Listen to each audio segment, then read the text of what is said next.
Oh, all right, it is 7:03. I am going to start the I'm sorry, what, Pablo? Oh, good night. Have a good holiday. So I'm going to start the call to order the December 22nd meeting of the Parks and Recreation Committee of Community Board 8. I'm going to start with doing attendance. Bob Bender. Here. David Gelman.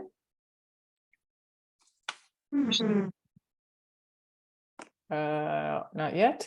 Rob Duklowski. Here. Ramdas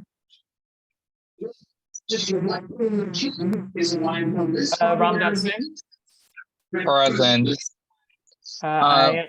Yes. Yeah. There's some feedback. Oh, never mind. Yeah. I think it's somebody else who's on the. At the beginning of a meeting, you're always like letting 9 million people in, and I've been trying to call roll. I've been second here. I'm gonna mute that person. I think I'm good. All right. Leona Tetton. Present. Welcome. Is Bob Fanuzzi on the call? No. Okay. So I would like to thank everybody for attending the meeting tonight. I have a few housekeeping items to bring up. First, as Community Board Committee, we loosely follow Robert's Rules of Order. We will be following the agenda that was previously distributed. If we open a topic for general discussion, we ask that if you would like to speak, that you raise your hand and I will call on you. Our goal is to have a good, robust discussion of our agenda items. However, if we have a lot of people who want to speak on a specific topic, you may only get to speak once. So just make sure to make it count. If you are not speaking, we ask that you keep yourself muted just to prevent background noise from interrupting other people. So if you're on Zoom and you want to raise your hand, you will select reactions at the bottom of the screen. If you're on the phone, you toggle *6 to mute or unmute, and *9 to raise your hand. Just let a couple folks in. All right. Let's see. So there was since we last met, we've had a couple of changes to the committee. I would like to say that Scott Krompinger has left the committee due to his commitments as the new Community Board 8 treasurer. Sorry, Laura, I didn't want to get your hopes up. Oh, listen. Oh, good. So we wish Scott very good luck in his new role. Also, Robert Fanuzzi has joined the Parks Committee. So he is the president of the Bronx Council of Environmental Quality and a longtime board member. And I think he's going to be a great asset to the committee. So we welcome him. So as I've called the roll for the committee, other board members, I saw Laura's here. Any other community board members? Okay. And then I saw Stephanie Ehrlich and Christina Taylor. Any other agencies or electeds? Hi, Deb. Mike Ortiz from New York City Parks. Yep. Joe McNary, the park manager, is also on, and I see Annie Weinmeier from our Forestry, Horticulture, Natural Resources Division as well. Hello. Hi there. Just Annie, what did you say your last name is? Weinmeier. Can you spell that for me? Sure. Weinmayr. Mayr. And all right, and then I got your title from Mike, so I'll get that back when we play the recording back. Great, thank you, welcome. I'm sorry, Deb. We also have Captain Juan Bayron from Park Enforcement as well. Okay, welcome, Captain Bayron. Good to see you again. Anybody else from the Parks Department or any department? Hi, Tyler Wilcox here, Director of Forestry. Oh, wonderful. Hi, Tyler. Hey, everyone. All right, wonderful. And then later on the agenda, the Association of Amateur Astronomers will be speaking. Who is here to represent them? That's me, Bart Freed, and also our consultant. Alex is here somewhere. Alex Okay. Hart. Yep, you moved. Okay. There you are. Okay. And Bart, are you with an organization or are you independently represented? I'm the executive vice president of the Amateur Astronomers Association. We're a Okay. 501c3 nonprofit. And I'm also the project manager for the observatory's working group. Got it. Very good. Are there any elected officials here tonight? No, we've got at least 5 holidays going on simultaneously, so nothing tonight. Okay. All right. So I want to start off with approval of the minutes of November 1st. They were previously distributed to the committee. Does anybody on the committee have any changes to the minutes? Seeing no hands, double check. Seeing no hands. I move to approve the minutes by unanimous consent. So the minutes have been unanimously approved. All right, I'm going to start off with the chair's report. So first item of business is Mulch Fest. So from December 26th to January 8th, you can drop off your tree for free to have it converted into mulch. There's select sites all over the city. And you just need to go, speaking of Mulch Fest, Jody Colon is joining. There'll be select sites all over the city. You just need to go to nyc.gov/mulchfest to find the site closest to you on January 7th and 8th. Some of these sites will have free mulch bag of mulch giveaways that you can pick up and use on your own private property. Or in a public street tree if you want to as well. So it's a wonderful event. It's a great way to recycle, repurpose your Christmas tree. Just make sure to take any lights that are on it off, ornaments off, tinsel off, and any netting. Leave all that stuff at home for next year. Also, I'm sure as many of you are aware, there's going to be some heavy rains tonight and tomorrow. And so please remember to report to 311 if you have any flooding in your, if you experience flooding directly or if you see flooding. The 311 reports really drive the response from DEP and really drive the resources. And so if we don't have 311 reports, it's very hard to advocate for those resources. We know we experience chronic flooding and other areas of the city have been just much better about reporting it. So just make sure to let the city know if you see flooding in the streets or sidewalks or in basements or your apartment building. And it's the end of the year. And I thought it would be just a good moment to just remind everybody to remember to keep in mind that all of the nonprofits that do all of the really great work in our green spaces.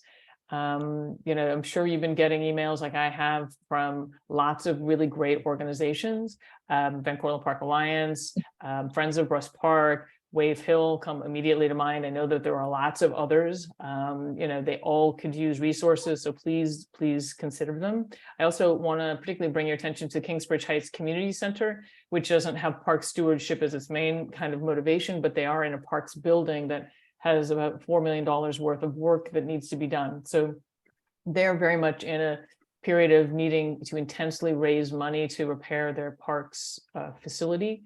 And they provide such needed resources in our community. They're a very valuable organization, and I can't speak highly enough of both the need and their merit. So please consider Kingsbridge Heights Community Center if you're thinking about end of year donations. I also just wanted to open the floor if there's other people who have organizations they want to give a shout out to in this season of end of year giving. Anybody? Just raise your hand or just toss out the name. Up Stewards of Henry Hudson Park. Hey. our roses are infested and have to be taken out. So we'll be raising money and help would be appreciated. And then is there a webpage they can go to, Jody? Right now we have a Facebook page. You can email me at spitendivalny@gmail.com, and we have a PayPal account as well. Wonderful. Thank you for that shout out. I look forward to seeing what the rose replacements look like. Yes, me too. Any others?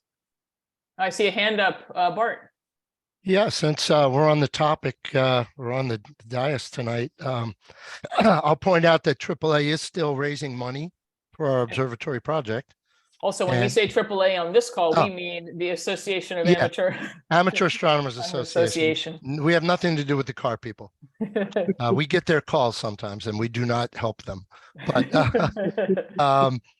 if you go to AAA.org, there is a page for the observatory, and it's easy to make a donation there. All right, very good. Thanks. Thank you. Anybody else? All right, great. So then I want to move into the next order of business, which is just an update on our request for a PEP command. So after our last meeting, so PEP stands for Parks Enforcement Patrol. And during our last call, we discussed kind of how to get more, to get a specific PEP command in Van Cortlandt Park. So after that call, Laura and I worked together on a letter that we sent to Margaret Nelson, the Deputy Commissioner of the Urban Park Service, requesting a PEP command in Van Cortlandt Park in support of the request that Council Member Denowitz and Assembly Member Denowitz both had sent already previously. We cited the facts that there have been an increase, has been an increase in police activity, that we have over 20 parks in Community Board 8 alone, and that we're geographically distant from most of the rest of the Bronx, and we account for a large portion of the violation of park rules 311 complaints. Just letting Commissioner Aponte in right now. So, so we sent a letter to the Deputy Commissioner of the Urban Park Service, just stating our reasons for why we would like to have a PEP command. Hi, Commissioner Aponte. Hi, how are you? Can you hear me? I can totally hear you. Your timing is perfect. I was just Awesome. finishing the chair's report and explaining our request for a PEP command, a Parks Enforcement Patrol command in Van Cortlandt Park. Okay. So our assembly member and our city council member back in late October, early November, sent a request to Margaret Nelson, of the Deputy Commissioner of the Urban Park Service, requesting a PEP command in Van Cortlandt Park. And then we discussed what a PEP command would mean for Van Cortlandt Park and for our district at our last our last Parks Committee meeting. Yes. And so, as a follow-up item, Laura Spalter, who is the chair of the board, and we sent a letter in support of this as well to Margaret Nelson. So we cited the facts that there's been an increase in police activity.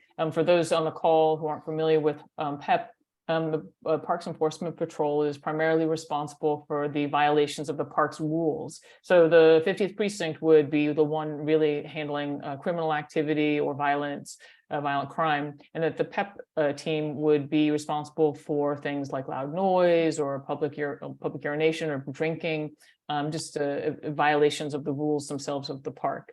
Barbecuing is another one that we experience a lot of complaints about.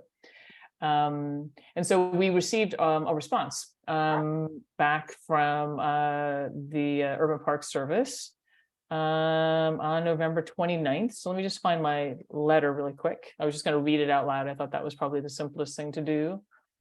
So it came Deborah, from, I can help if you want. I have it in front of me. Would you like me to read it or you got it? Oh, I got it right in front of me. Perfect.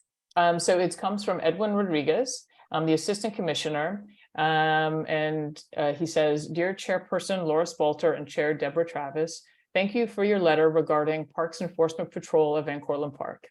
Overall, we currently have 4 dedicated PEP commands throughout the Bronx with a day-to-day focus on providing safety and security at all parks in the Bronx and educating park patrons on rules and regulations. In addition to routine PEP patrols, Van Cortlandt Park also currently has a dedicated PEP mounted unit that's based out of the park. In addition, the park is also home of the Bronx Command of our Urban Park Rangers, who are also sworn New York State police officers. Our citywide task force unit is also deployed to the Bronx on occasion to supplement borough operations at all parks whenever the need arises.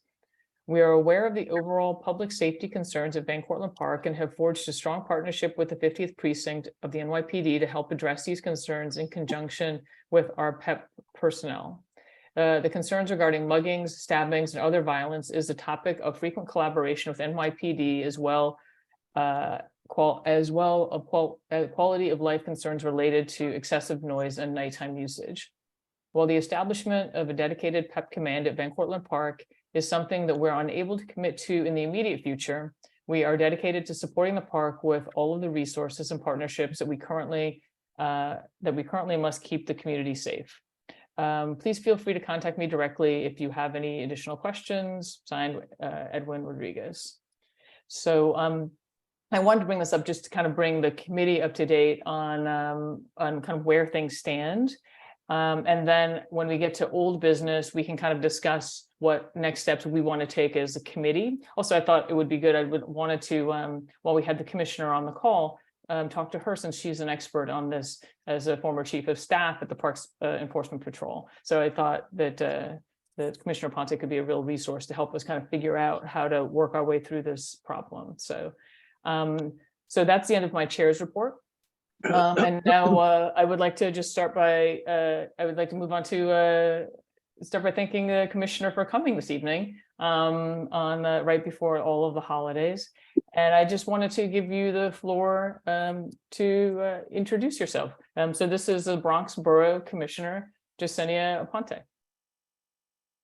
Good evening, everyone, and thank you for having me, Deborah and Laura and the full community board. Thank you for welcoming me.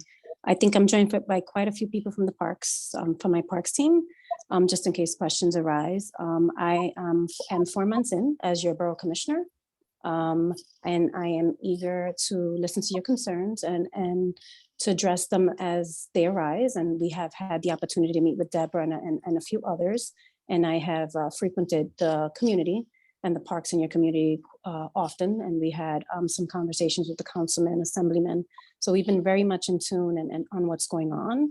I know that some of the items that were brought up, and Deborah, if it's okay, I'll go directly into them. I know we spoke a little bit about Parks Enforcement Patrol. I have both captains on the call, Bayron and Domingo Sanchez, that can talk a little bit about the enforcement that has been done in the park.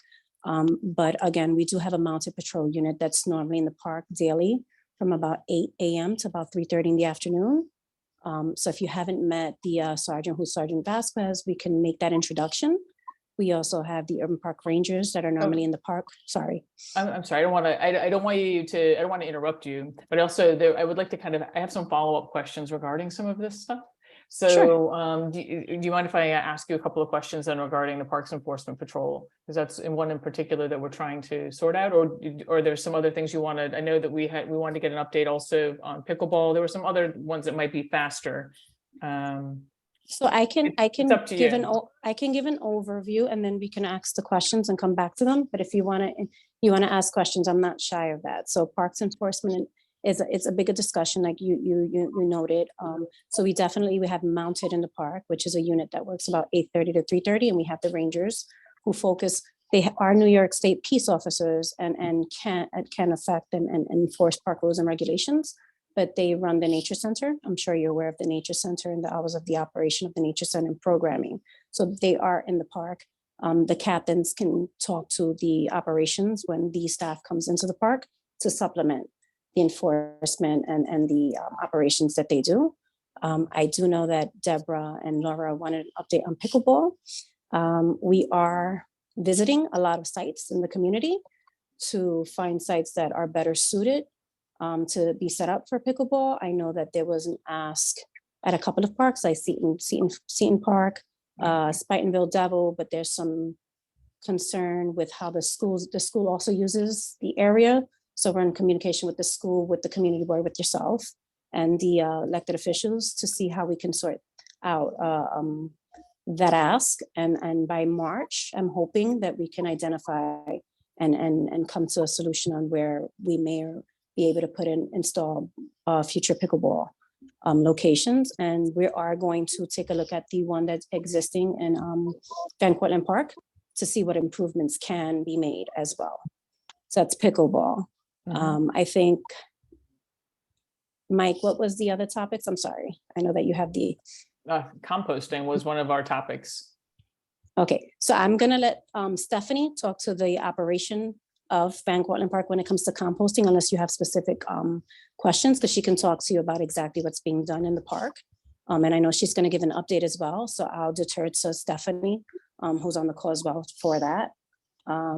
There was, what else? I'm sorry. Well, so before Stephanie starts to speak about composting, the reason we're asking about composting is that at our November Environment and Sanitation Committee meeting, sanitation informed us that they had given the Parks Department 15,000 paper bags, right?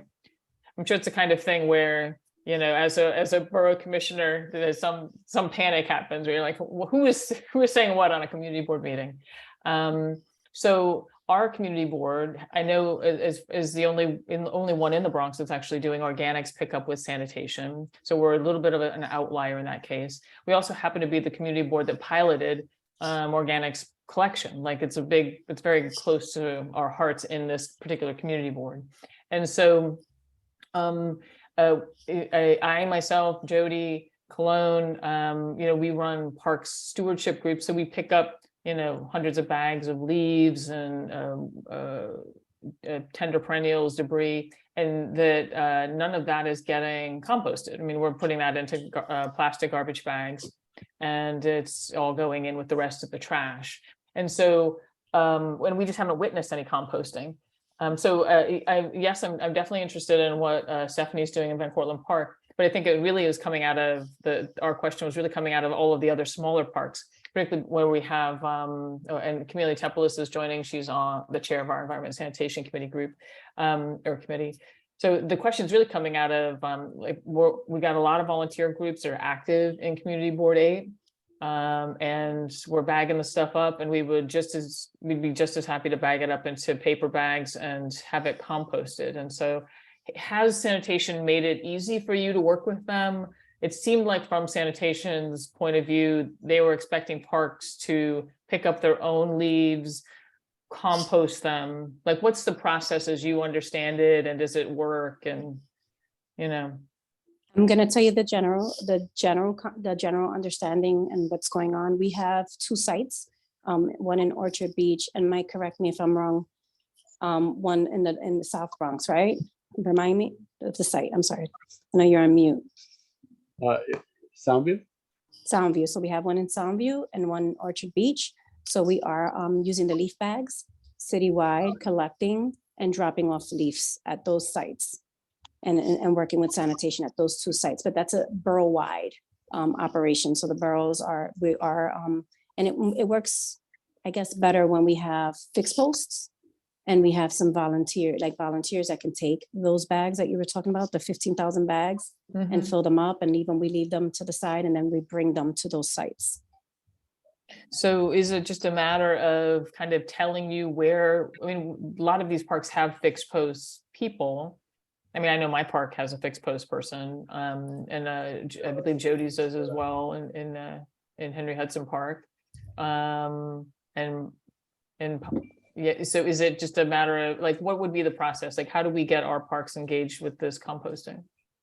Let me revisit with sanitation to see if we can get where their locations are, but I can tell you where our sites are. So those are the 2 sites that we committed to, and we compost and we bring to, but let me circle back unless Mike or Joe Magneri know off top. Yeah, so I could hop in real quick. Thanks, Joe. So just real quick, I just want to tell you that as far as mulching, so leaves are a lot of work. So when possible, we bring the tractor out. So if there's a ton of leaves in the park, we'll blow them into the grass, and then we'll actually mulch them with the unit on the back of the tractor. That's the easiest way for us to get rid of leaves. It's great for the grass, and it's just the easiest way. When not possible, we'll do those bags, and we have a container we'll dump them into in the back of Ranaqua, which is our main base. Now we have communication through email. Have you met Allison yet? Allison Jackson? Deb? No. All right, so I have to put you in contact with Allison, but you could also reach out to us. So say you wanted to do a project. You were like, you know what? I have a ton of volunteers. I have a Saturday. We're going to do leaves. Reach out to me. I'll get you bags. It is not completely uncommon so like the stewards at Henry Hudson, yourself. I actually had some contact with Seton. Right. Stewards of Bruss Park, I'm sure. Stewards of Bruss, same thing. But Bruss is a little smaller, so what I'm about to say, I probably wouldn't be willing to do at Bruss. But if we went let's just say we met at Fort Independence and you said, you know what, Joe, I want a compost bin, and you were willing to maintain that compost bin, I would make you a small one. So that but it's a lot of work. It's a lot of work. It's a lot of work. So if you, well, it is and it isn't. Yeah. If you're, if I have a group that's willing to maintain that bin, I'll make you a bin. They're not terribly hard to make, but that is usually what we do. Tractor, removal into the container is taken to the other location. And, that's pretty much it. Okay. So, Jody, I assume you got your hand raised over composting. Actually, it was for other questions, but since you said my name twice, I will jump in. Stewards of Henry Hudson Park has not a small bin, actually 2 giant bins. I think one is 16 by 20 and 4 feet high. And we put our leaves in there. We jump in them. We had Leaf Crunch on November 19th at Henry Hudson Park. And then as Friends of Spite and Dival, another hat I wear, we did it at Ewan Park as well. And Joe helped build a bin for them. So we just rake the leaves and put them in the bin and literally jump in them to smush them down and break them up. So it's not a lot of work. You just need the space. And we reuse the paper bags, we fill them and dump them. So you don't need to put anything else in there other than the weed, the remains and the leaves? We did it with just straight leaves. It takes about 2 years for you to have usable compost on the bottom. For those who don't know, I recently, a year ago, retired as the manager of the NYC Compost Project, hosted by the New York Botanical Garden. So that was my professional expertise. And we also, close your ears, Commissioner, we put weeds in our bin. It's fine. That's what the Bronx compost. So we put most of our weeds. There's a few I wouldn't recommend, but if you want to start, Deb, I'll be happy to help you at Fort Independence. Bruss Park doesn't really have the space for a bin, as Joe had mentioned, because I had tried with them in 2019. So what about Washington's Walk or Ewan Park? I think those are the other 2 that have. So that with Washington's Walk, I really don't see a need for it because I can mow that. You know what I mean? Like there's a ton of open ground for us to blow those leaves into the grass and then just mulch them. And like I said, it's great for the lawn. It's not really a site I would do. Like with Ewan, the hill is difficult. It's Ewan.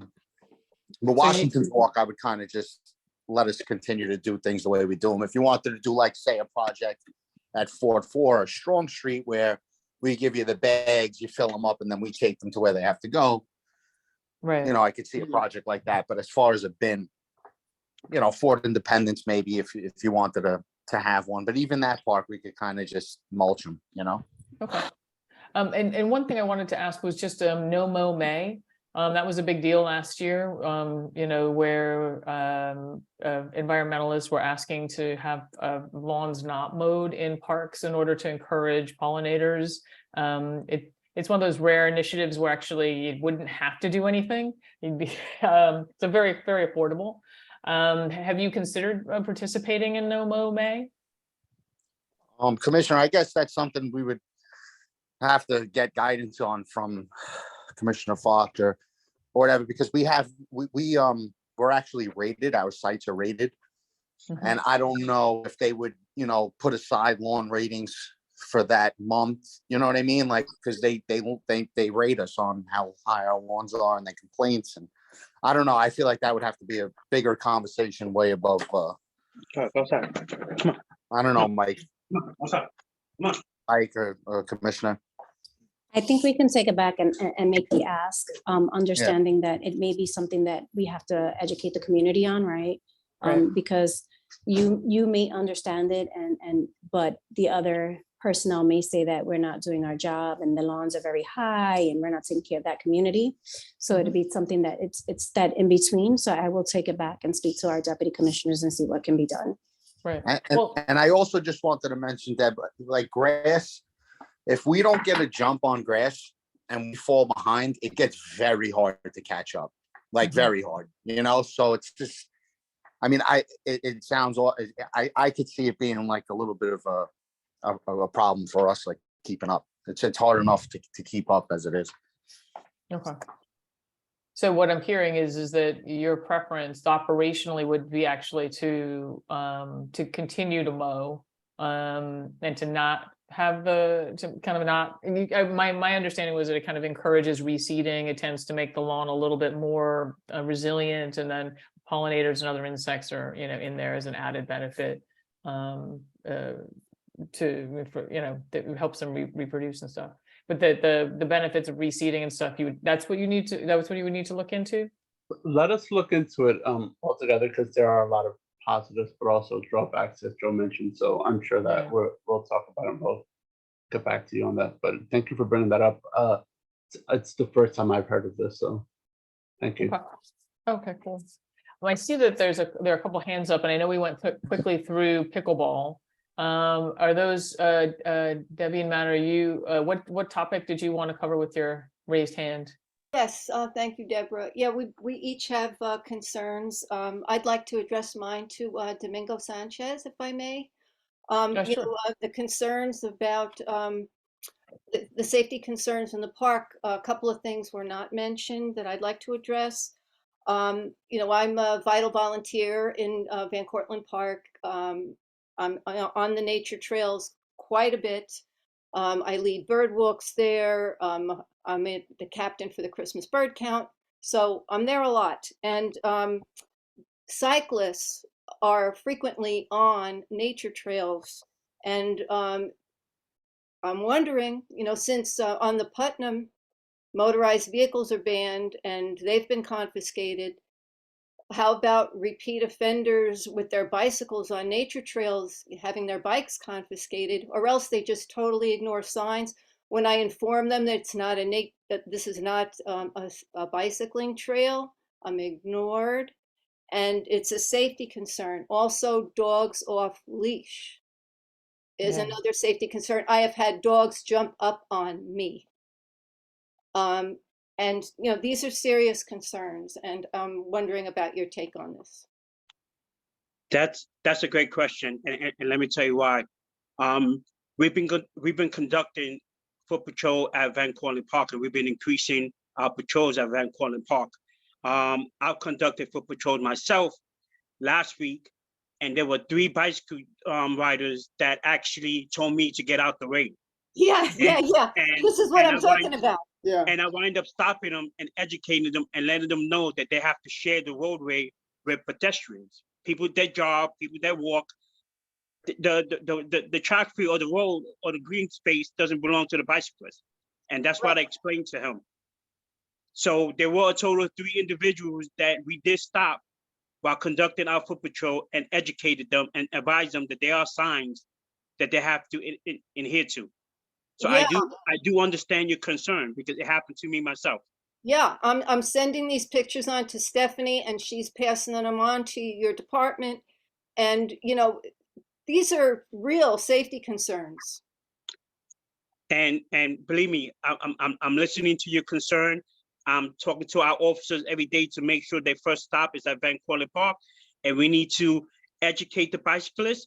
And soon enough, we're going to wind up issuing summonses if this continues. That's what I wanted to hear, some enforcement. That's music to my ears. Thank you, Domingo.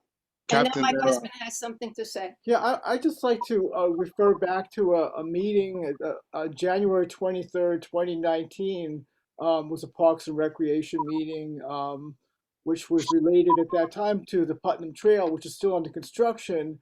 I asked, and we're talking about safety issues, which would have to be addressed once the construction was finished. Now, 4 years later, we're still talking about safety issues on the Putnam Trail. There's a presenter there by the name of Chris Syret.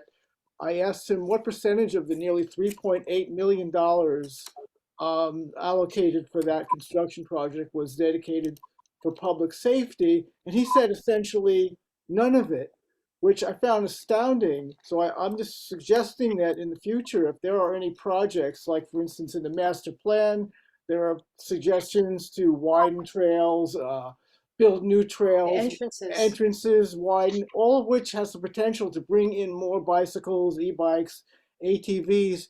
If it would be possible in the future, any construction projects which come to fruition, and I hope none of them do, but I don't have ultimate say in this, but if any of them do, at the very least, public safety should be part of the funding. It should be a requirement that a certain percentage of the funding itself, so that 4 years later, we're not talking about these issues as an afterthought, but as part and parcel of the process, because the master plan doesn't include any of that. You know, it's like something to be discussed afterwards, perhaps. That's all. Thank you, Matt. That's actually kind of brings me to something I wanted to ask the commissioner about, which is just in general funding for additional PEP officers and just kind of the allocation of the resources that we have. In the letter that we received, the deputy commissioner suggested that that the mounted patrol was they're stationed in Van Cortlandt Park, that should be that's a resource. But my understanding is the mounted patrol, it kind of patrols all over the place, that they often will leave the park. And so, I mean, we know we have a lack here of proper enforcement, because you can pretty easily ride your bike or motorcycle or ATV through the park. You can, there's, as the captains have talked about before, we have car shows happening over by Chandler Field. There's barbecuing and noise and litter and the whole 9 yards, and we have a lot of 311 reports, so it's not like a lack of documentation. So I guess I wanted to just ask about the mounted patrol. Who kind of decides where they patrol? Are they under Captain Sanchez or Captain Bayron, or are they? I mean, I guess Commissioner, you said they were under a different captain, Captain Vasquez or Sergeant Vasquez. So the mounted patrol unit works in the borough, but they're a citywide unit, right? They report out of 3 locations, but they're considered citywide. They get deployed. We have 3 stables. So we have one at Van Cortlandt, we have one in Central Park, and we have one in Staten Island by Ocean Breeze. And the horses and the staff, the Mounties, get deployed based on what the need. The ones in the Bronx, for the need in Van Cortlandt itself, we can arrange with Captain Sanchez and Bayron, but Mounted itself has its own captain. Her name is Jessica Cowan.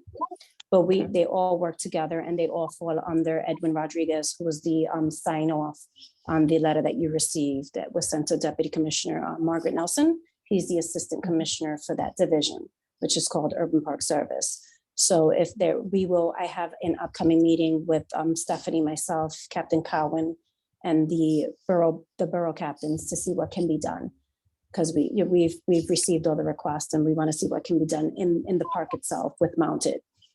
So do you deploy mounted for different types of problems than other enforcement officers? So the mounted officers have the same capability as the Parks Enforcement Patrol officers on foot, but when they're mounted, the patrol is a little different. They can tend to, like, the bridle paths, areas where it's more difficult to get with vehicles. Yeah.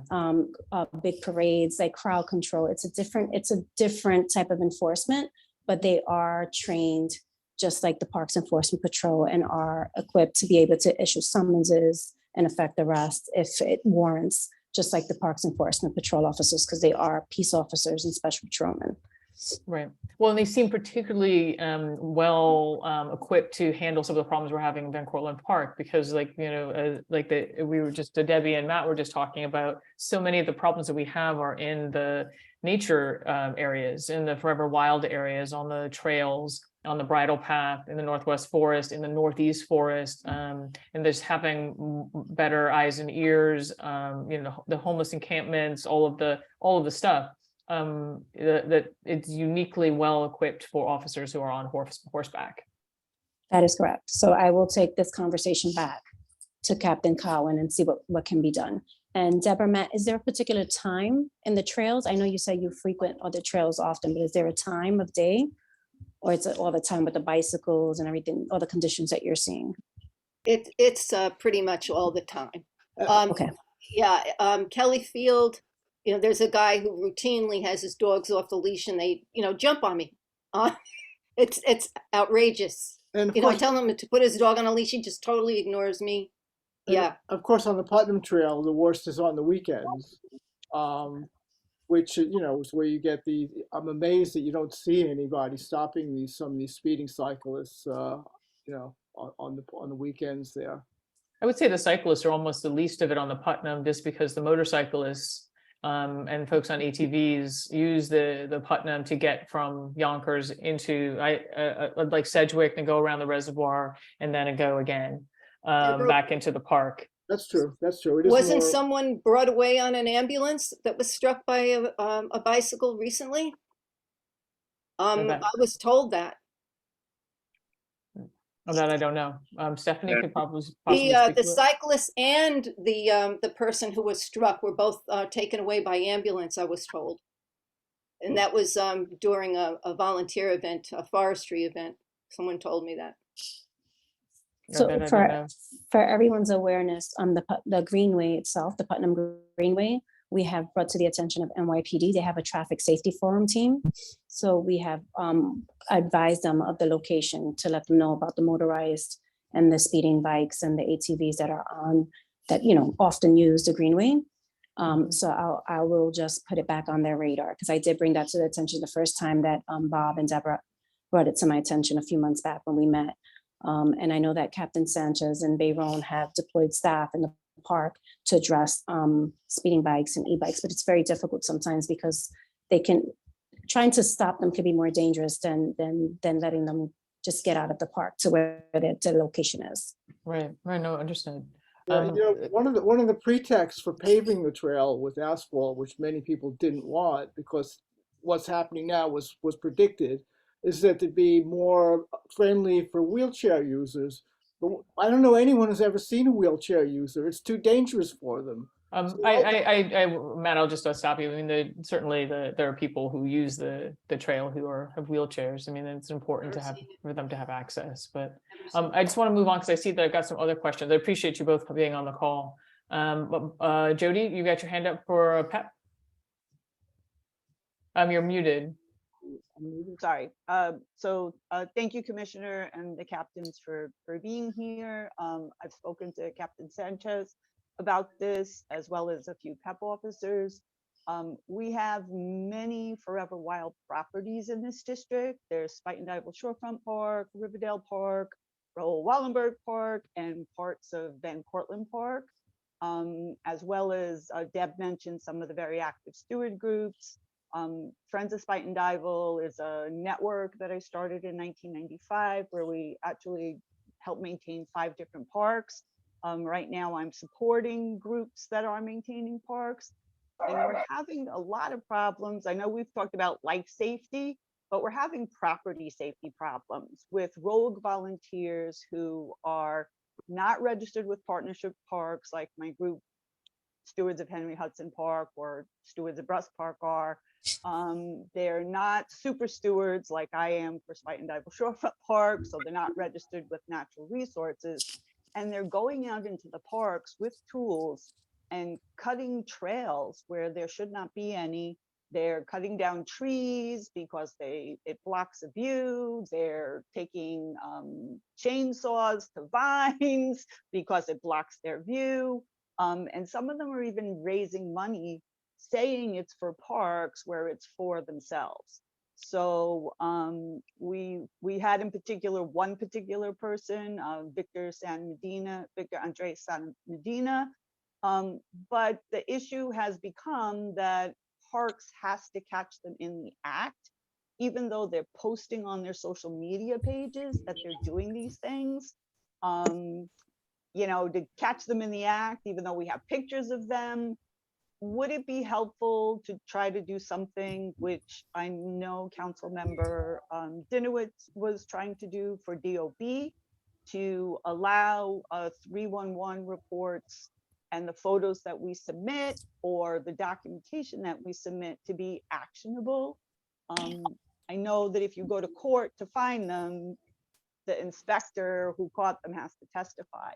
But is there anything else we can do besides continually reporting people like this? There's a new one who's trying to raise money for Bruss Park and is not registered with the Parks Department and is not part of stewards of Bruss Park. So I would ask that if you can, Jody, if you can send me Mike or myself an email with the locations so that we can ensure that it's on our radar. Because I did have a conversation about a couple of these groups, but internally with our legal department to see what can be done. Again, we all know that the law has changed. So there's things that can be done and can't be done when it comes to issuing citations or violations or warning letters. And I agree that, you know, the group should be registered and be following, you know, protocol and working together as other groups have properly registered. So if you can send me an email of the locations, just ensure that they're all on our radar so we can circle back with you. I'll definitely circle back with you. I'm interested to have a better answer for you. Thank you. Thank you very much. I appreciate that. And then Nomo May, I just want to say that people freak out over the lawn in Henry Hudson Park where I go out with my grass whip because they complain so much. So Deb, some of the pollinator groups are actually upset that we even rake the formal lawns. So I would just, I would just be careful about these kinds of policies because people want some of the parks to look like, I call it the Disneyfication of parkland. They want it to be totally spick and span spotless. And an unmown lawn generates a lot of complaints to our stewards group about, oh, the lawn looks terrible. It's not reseeding. If you don't mow these lawns, it's invasive plants. So it's not really host for pollinators. It's not the host plants. So we have a very different situation in our parks than the urban lawn, than the suburban lawns that this was started to cover. I see. Okay. Very good. Thank you, Jody, for that. Thank you.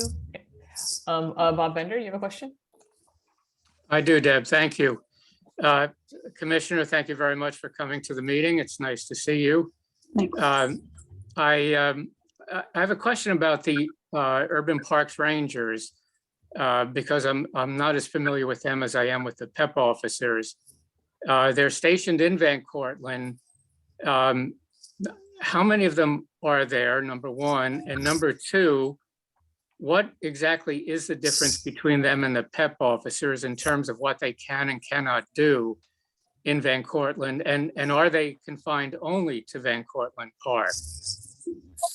All good questions. Thank you, Bob. So no, they are rangers in all 5 boroughs. There are rangers that are assigned specifically to Van Cortlandt Park. They primarily run the nature center that's there to programming.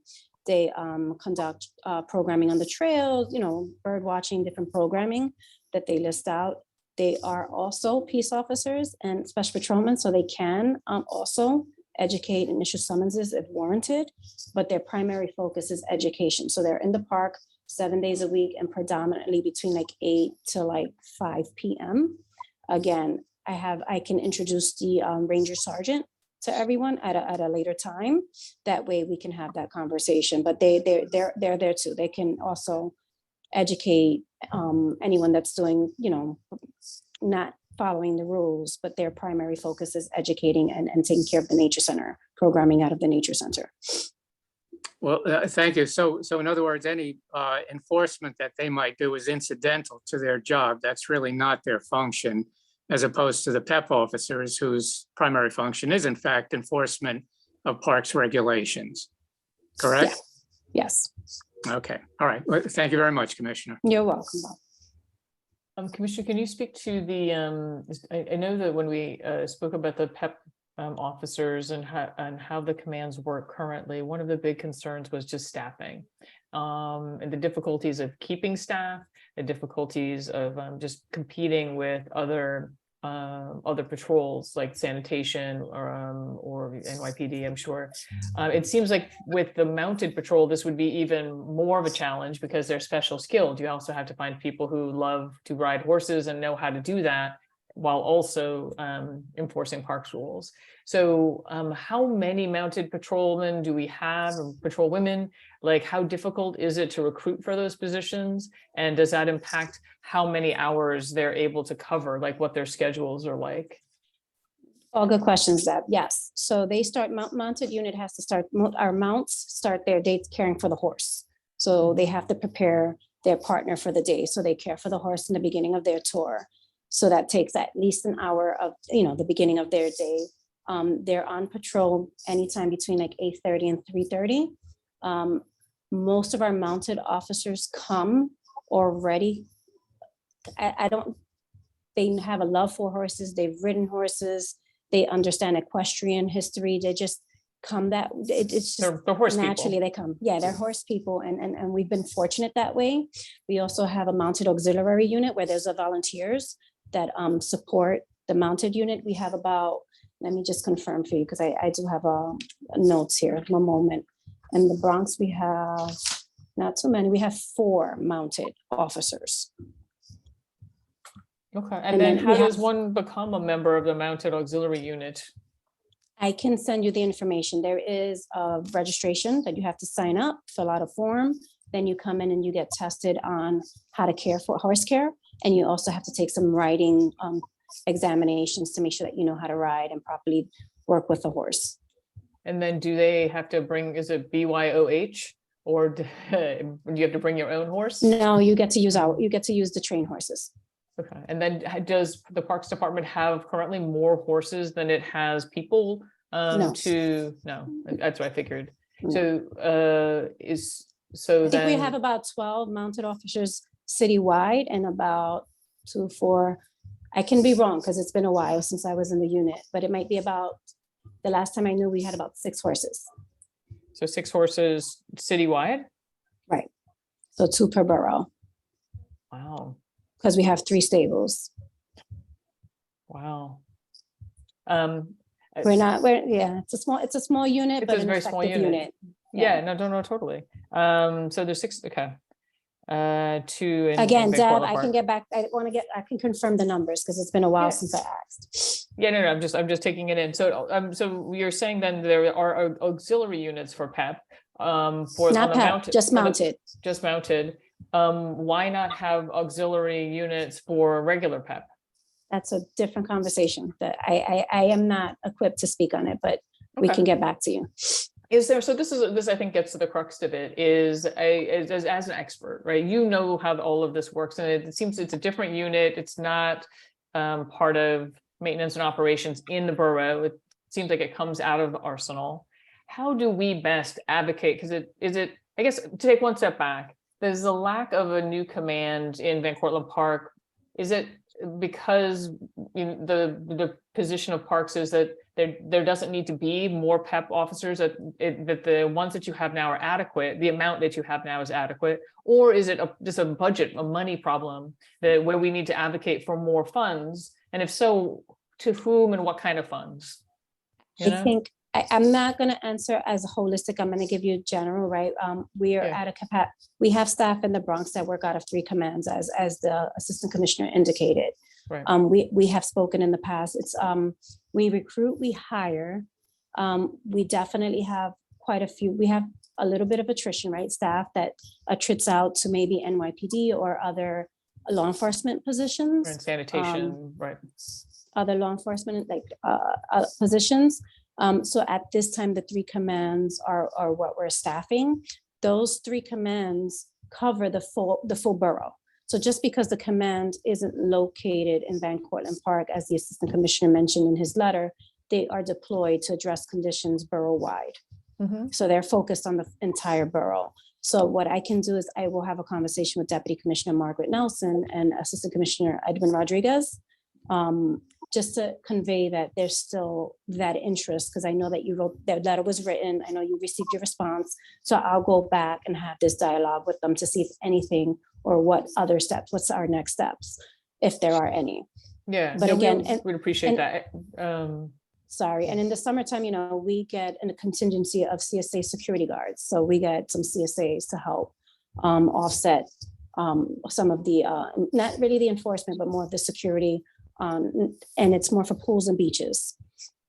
Okay. Yeah, because when we spoke with the sergeants with the captains our last meeting, one thing that became clear was that we're kind of in the panhandle of the Bronx. We're kind of off to the west. It's 20 minutes just to get to Van Cortlandt Park, and that there are other parts of the Bronx that are other parts of our community board that are harder, and we have 20 parks. We have a lot of parkland. Right. I mean, we're lucky about it, but that it brings unique challenges because we have a lot of 311 reports. We have a lot of different issues than some of the other parks, and that and we're just physically distant from the current command. So I do appreciate you kind of talking us through and finding out more what we can do to advocate for ourselves to get the additional additional resources with the mounted folks, get a separate command. We're willing to be flexible. We just need something in place because we need to have people on the trails so that we don't have motorcycles and ATVs tearing up the Northwest Forest or tearing up Riverdale Park or car shows happening and in the damaging of property. We all work very hard to get the parks in the conditions that they're in. So I mean, and I know you care about that a lot too. No, thank you for your support too. I know that you do a great job in ensuring that we're aware of the conditions and bringing them to Stephanie and the captain's attention. So we definitely appreciate it. One thing I wanted to raise was Van Cortlandt Golf Course, where we're looking at the budget, kind of budget priorities for next year, and the Birding Bridge was one that was kind of a perennial thing that came up for several years until the Birding Bridge was no longer kind of salvageable, and that it appears that it may be the responsibility of the concession. And so additionally, the greenway next to the Van Cortlandt Golf House needs to be repaved. The golf house itself is not in the best condition. The fences around the golf courses are in poor condition and have invasive vines on them that hurt hurt visibility. And so my question is, what role does your office play in managing these concessions and doing maintenance inspections and making sure that they're kind of fulfilling their end of the contract? So I'm gonna let Mike speak to this, but for the most part, we normally take in all the concerns. We definitely have discussions with the concessionaires to address the concerns, but I'll let my chief speak to it. Okay. Hi. So when it comes to our concessions, it runs out of one of our central units, our concessions unit. However, we work very, very closely with them because we are the eyes on the ground. So every time that something does come up, we closely work with our director of concessions and our assistant commissioner that oversees that as well. And they relay it back and forth. So it's kind of the same relationship that M&O has with PEP. It's the same sort of relationship that we have with our concessions unit. We understand that there are some concerns with the concessions there at Van Cortlandt Park, and Stephanie can jump in at any moment as well. So basically what's going to happen is whenever these contracts are up in a few years, we're going to have a meeting with our concessions, and we'll take a lot of what we've heard throughout these past years and try and write that into their agreement moving forward. There are some things that we obviously can't explicitly state, but there's a lot of things that can be written into the contract to the benefit of the community. Also, the ratings can be modified for these selections in order to, for instance, I was on a selection committee a few months ago, and we said that we would look favorably on a concession that's like more green, that would LEED certify a building, or we did mandate that they have electric chargers for vehicles. So those are things that we can definitely add to the contract. I'm not exactly sure when these concessions come up. I think it's 2025 to 2029 or something like that. But I think Mosholu is 2024 and Van Cortlandt Golf House is 2027, I think. So it's like a year off on both, yeah. So yeah, we're close. I mean, same idea. I mean, is Yeah. the city doing anything to modify, like with both of these golf courses, particularly the Van Cortlandt Golf Course? You know, the Van Cortlandt Lake is a protected freshwater lake. It's part of or protected freshwater wetland by DEC. And the wetland, like just north of the Mosholu Golf House, also protected. You know, we now live in a world where golf courses can get certifications from, like, the Audubon Society has a certification specifically for golf courses. There's a geo certification that you can get that, you know, just that would help the park as a whole, because it would require that they remove invasives and, you know, and keep the water clean and, you know, plant native plants and stuff to do softening the edges, all that kind of stuff as part of the landscaping for the park or for the golf course itself. Is the Parks Department, and also let's just not forget, like, we've got the city itself has 2030 goals, 2040 goals for energy usage, carbon footprint, all of that. So are you looking at these concession agreements as you're kind of looking at energy usage, carbon footprint, the caretaking of the land, and making a different base contracts? We will write that into the upcoming. I'm sorry, can you guys hear me? I think I froze. Yeah, you froze for a second, but I think you're back. We're going to write a lot of those into the upcoming concession agreements. It's something that we've been slowly introducing every time there is, you know, every chance we get to make everything greener and you know, more environmentally friendly. We always try to do it. You know, we start off with something small, and then it goes into, you know, at one point it was, you know, no oil. Now we're moving into like solar powered things. So, you know, we're always evolving, and that is something that we will continue to do. We also do inspect our concessions regularly. We do have the same team that goes around and inspects our playgrounds and our parks. They go and they inspect our concessions regularly, and we also have an audit team that regularly audits, you know, their operation. And if they're ever in violation of their concession agreement, then there are penalties that can be levied on the concession. If, you know, if there are repeated offenses, I guess there are also grounds for termination. I don't think they're gotten to that point with any of our concessions here. But there are, of course, they do have to honor their agreement. If not, there are penalties and even revocations and cancellations of their agreements.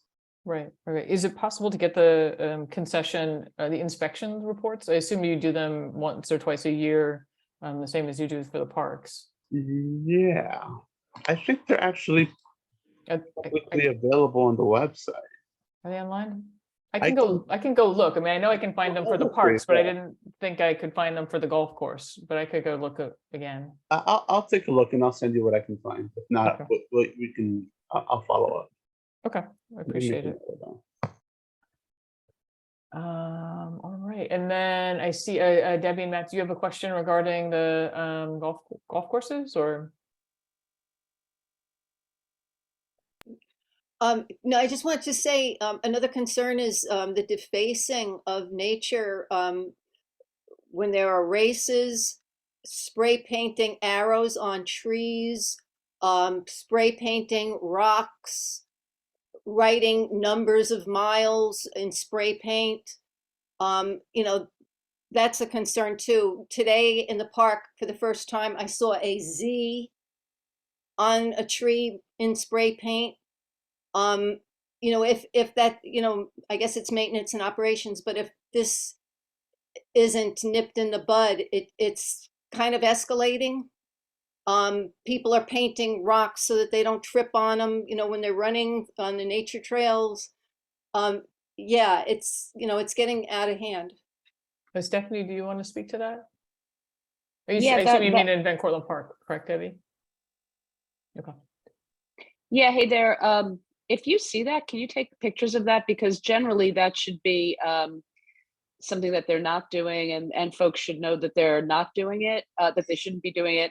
And we can definitely, we can give them a summons, because they have to give us the larger races give us a restoration bond. They have to pay to make sure that they are leaving the park in the same condition that they found it. And if they're not doing that, then we can hold on to that money. So I know you're out there. If you see pictures of that, the hard part is that just because you see it, it doesn't necessarily mean that the group that is running that day is the one that did it. So we have to, unfortunately, we have to catch folks in the act. But this is something that we can definitely we can give a summons. Well, not a summons, but we can charge people for. I will certainly send pictures. I know you will. Thank you, Stephanie. Jody, do you have your hand up for something new? Yes. Two things. One, I forgot to say that Joe, both of the captains, as well as PS1 Alex Felix and PS2 Allison Jackson, have been extremely responsive. So I just wanted to give them a shout out in front of the commissioner to say that we really appreciate that you care about the parks as much as the volunteers do, and that you appreciate the work that we do. And we're always happy to support you in trying to get things done. So on the support thing, you may not be able to respond, but I'll ask it anyway. New Yorkers for Parks does have their 1% for Parks campaign that started back in 2001. I actually formed the Bronx Coalition for Parks and Green Spaces to help advocate for that. There's also a January 18th Partnership for Parks Academy training on parks advocacy with the chair of the council's Parks Committee. But my suspicion is always that, yes, 1% is a great soundbite, but is that a realistic number for Parks Department? Has there been an actual assessment as to what you really need to maintain the properties that we have and the conditions that you want to maintain them? I suspect it's not, but I really, do you have a sense on that, or could you speak to that a little bit? All great questions, Jody. Thank you for the questions. But honestly, at this point, I can't speak to the 1% because it's a city-wide 1% for staffing. So it's not just in my borough. So it affects all 5 boroughs. So it's something that I would have to discuss at a higher level to get back to you with a cohesive answer. Do you feel that we're getting an equitable share rather than advocating for citywide and hoping that if we, the approach has always been, oh, if we get a bigger piece of the pie, there'll be more money for everybody, but I don't really feel like it works. I do comb through the budget, so I go through all 4,900 pages, line item by line item. So is there anything special that you feel like we could target for the Bronx? Let me review it with the team and let me get back to you, Jody. But generally speaking, we kind of share the staff, right? So if something's adopted for the agency, it kind of gets generally spread equally amongst the 5 borough commissioners, unless it's specific. Fair. We have more parkland than everybody else does. So, okay, I'll stop now. Thank you. Generally, I said generally. Rob Jaklowski. Yeah, I just ran this Back Hills the other day, and it's true. It might have been the Nationals where every rock is painted. I'd never seen that before. Year after year, I've never seen that. And it's true that they seem to have spray painted every possible rock you might conceivably trip over back there. And that seems brand new to me. It might have been that monster national race that was there in November, the high school one. Okay, thanks, Rob. One last question, Bob Bender. Yeah, thank you, Deb. Same topic. I also run the cross-country trail. At least I call it running. And they whoever did it did spray paint all of the rocks on the cross-country trail with white paint. And that goes back actually several months. It goes back to the summer. It was done before, at least to the summer. It was done before the cross-country season began. I have not seen it on any of the other trails, and I'm on the Cass Gallagher Trail at least once a week in Van Cortlandt. I've seen it only on the cross-country trail. I will say, speaking for myself here, I actually appreciate it. You know, Rob, I'm sure can run a lot faster than I can. You know, I really do appreciate knowing where those rocks are. And, you know, from my point of view, as long as it's confined to the cross-country trail, you know, and there are some hazards on the cross-country trail. That's what cross-country is all about. It's not bad, but certainly if it were to happen on any of the trails other than the cross-country trail, I think that is a matter of some concern. But I just wanted to pass that along. Thanks. Great, thanks, Bob. I had one question I had made a note to ask you, which was just if there's an update on the bridge that the PDC bridge, essentially, that's supposed to connect the old Croton Aqueduct north and south within Van Cortlandt Park. That's we've been kind of waiting on a presentation or update for the committee on the state of that bridge. Do you have any sense of where that's at? You're asking me, Deb, is that correct? No, I know, I was asking the commissioner. Oh, good, thank you. So I definitely have a general update for the board. So quite honestly, we all know that during COVID, the capital projects paused at all levels, right, throughout the city, including the pedestrian bridge project, because, you know, there was a confluence of factors, right, related to the pandemic, including supply chain issues, increases in material costs. So the project itself is has a shortfall of $15.3 million as it was presented in the past. However, we are internally looking at forest-friendly alternatives to present to, you know, to the community to see if there's an acceptable alternate that may come in, you know, with less than the shortfall. And then the hope is that we can have a discussion internally with you, with all the stakeholders, and see how we can use the extra money to enhance things within the park or close properties based on what what the community board and the stakeholders are interested in. So the money that was allocated, I know that that bridge had a couple of different allocations because they designed it, it had a shortfall, they went back to the drawing table, there was more money found. So what are the sources of income? Like what are the earmarks? Where do they come from for that bridge? It was like 21 million, I think, when last pre-COVID. That is absolutely right. That's pretty good, Deb. Well, you know, I pretend to be Parks Commissioner at home, you know. It's okay. So we received about 3 million from the Assembly. Okay. And then we received about $1 million from the Senate. The Parks Department, it's putting forth about 9.5 million. And the mayor's office, well, DP, our sister agency, is putting about 9 million as well. That's where the 21 million comes from. So the other 9 million is from the citywide or is from the city? DP. DP, right. Okay.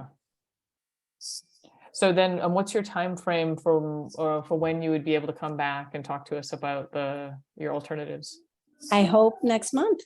Oh, nice. Right? Okay. We hope January. I'll leave the light on. That would be great. Okay. And then one thing I wanted to bring up, and then I'll open we got the one last question, and then we can let you get on with your life, your holiday plans. You and I were both at Washington's Walk at a Catalyst event. I don't know, a couple of weeks ago.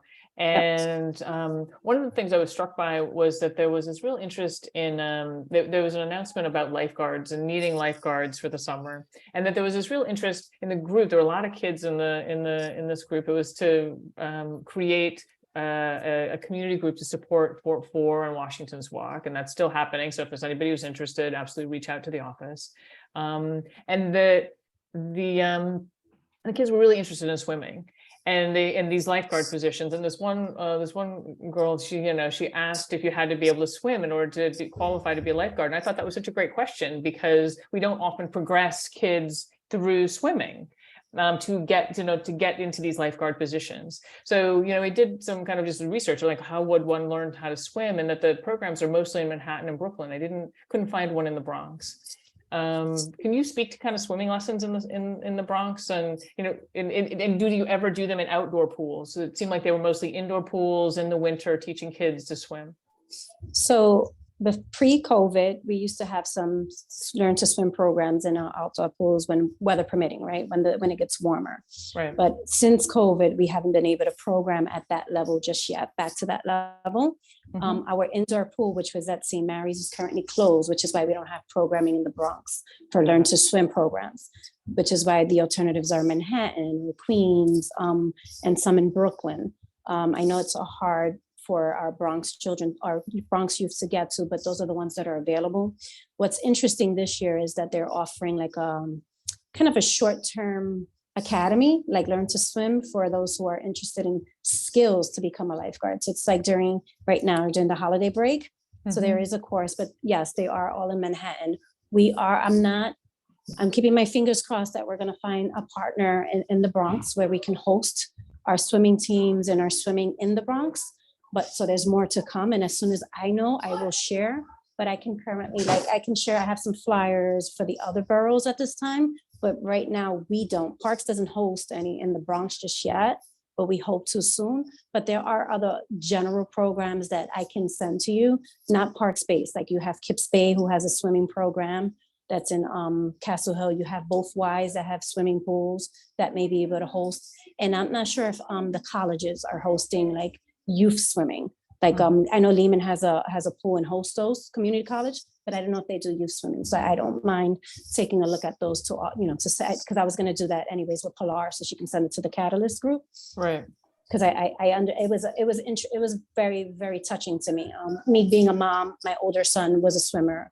Like he swam competitively and he was a lifeguard for 2 years. So I understand the need.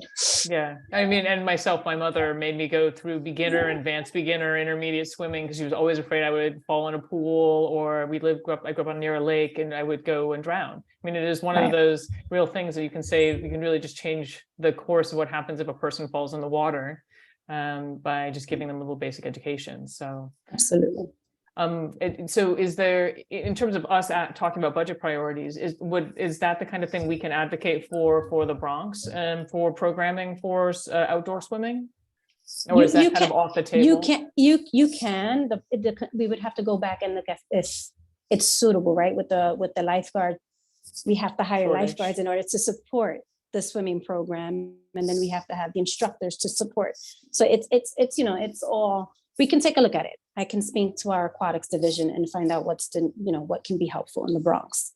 Right. Okay. But more importantly, we don't have the facility open yet. Right. So mostly you're looking for partnerships with existing swimming teams or youth swimming.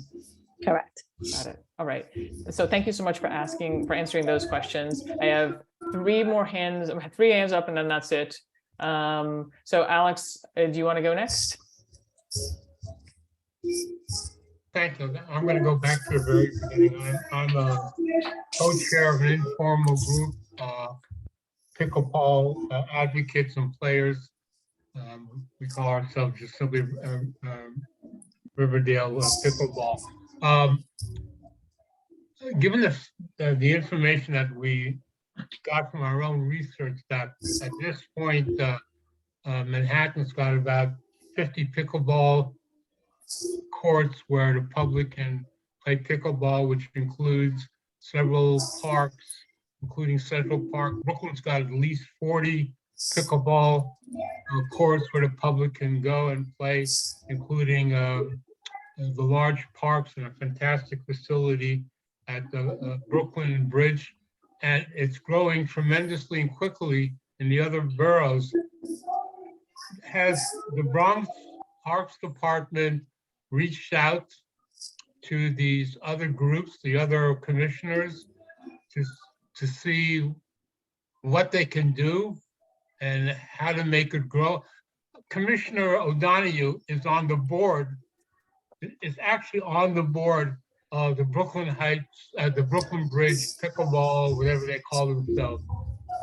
All we have is a remote pickleball court that's poorly planned, poorly maintained, and my group mostly senior citizens, but including a lot of younger people who are now taking up the sport. We're just scratching our heads. Why is it taking so long? What else can I tell you?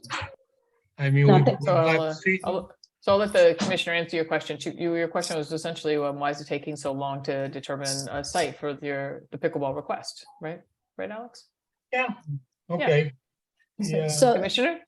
So no, we have gone out and we have looked at various locations, and I've been out personally with Mike and a couple of others that are on this call to identify I do speak to my colleagues in the other 4 boroughs. It is, how do I say, there are competing asks, right? Pickleball is super important. It's moving fast.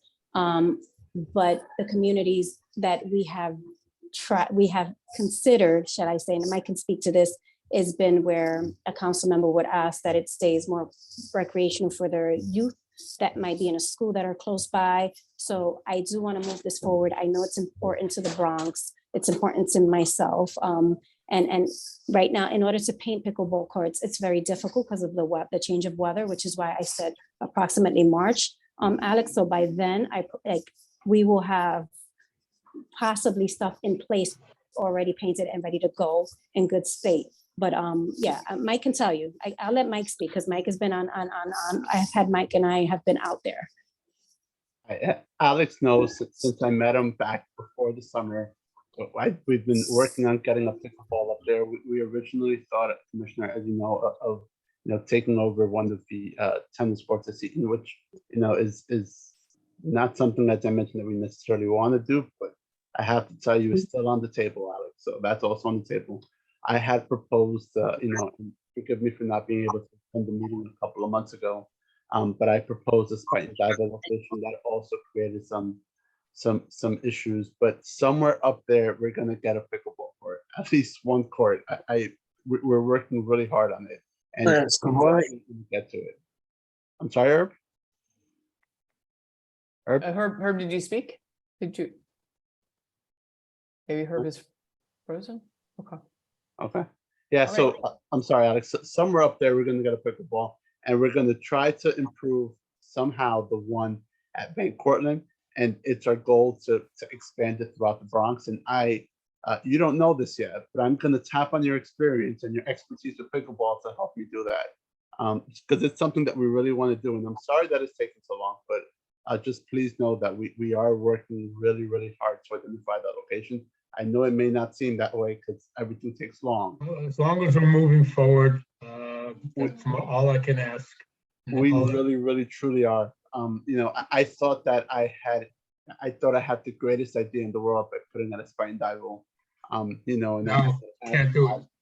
Yeah, and that's not off the table either. So I'm going to go back and have some conversation. So okay, I look forward to it. Thank you. Yeah, and if also, Mike, I know that like during the holidays with Thanksgiving and Hanukkah, Christmas, that everything gets a little bit crazy. But if we could get some kind of update in January, for the January meeting, that would be really great because to get paint on the ground for March or April, we really need to have some idea of what we want to do, a plan. So it would be great to just get an update at the next meeting if that's possible. Yeah, but hopefully we'll have another update by then. I understand. Thank you. I understand also nobody plays pickleball in the snow. It's rather difficult. Yeah. It's just called a different sport. It's called hockey at that point. Yeah. Camelia Tepelis, you've got your hand up, and then Herb, and then that will be the last of our questions. Camelia? Yes, I'm having kind of trouble. Do you hear me, guys? Yeah, I can hear you. Yes, okay, great. Yes, first, hello, Commissioner. Nice to see you here. We met before on the east side of the Bronx. But I'm also, I'm a resident of CB8, and I'm also happen to be the chair of the Environment and Sanitation Committee here. Thanks, Deb, for the meeting and for bringing such great guest speakers. I would like to ask you a question that may be sort of early, but that's something that I would very much like to hear your feedback from. From you. So there are 2 bills that last week I was texting with Deb telling her that they may pass. Well, apparently they did pass. quite recently. I'm reading from actually the Instagram of Council Member Marjorie Velasquez. So it's Intro 680.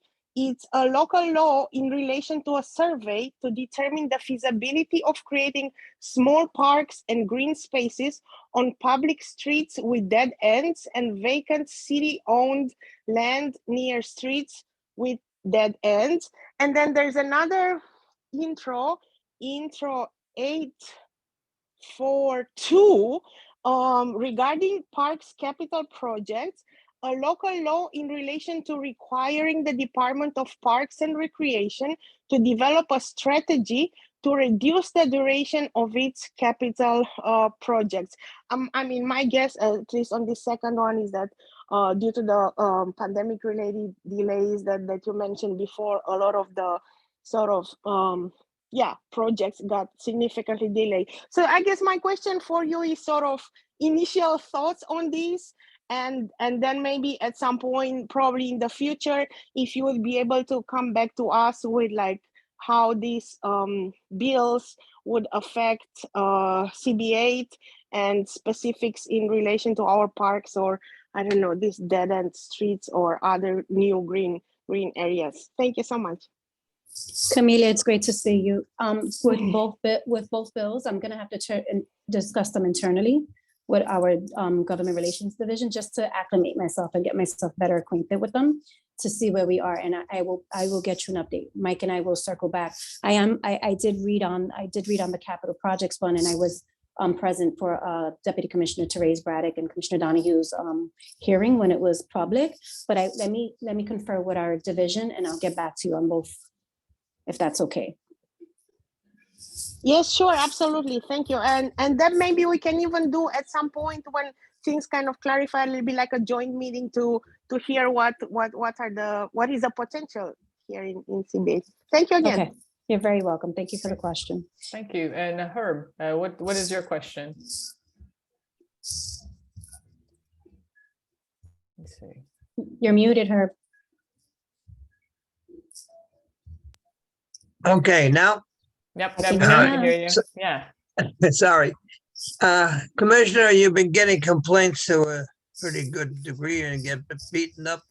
Let me go the other direction. I've been interested in something very close to me called the Memorial Grove. It's in Van Cortlandt Park on the edge of Broadway. And that place has been there for some 73 years. And in recent years, the Parks Department has, quote, using another term, woke up and they are taking care of the area, which is maybe 2 acres, but it contains some 37 soldiers' names that were killed in action and some complimentary monuments that are out there for others purposes. But the grounds itself had been in terrible, disgusting condition. And the Parks Department has now taken it on and has really kept it up really nicely lately.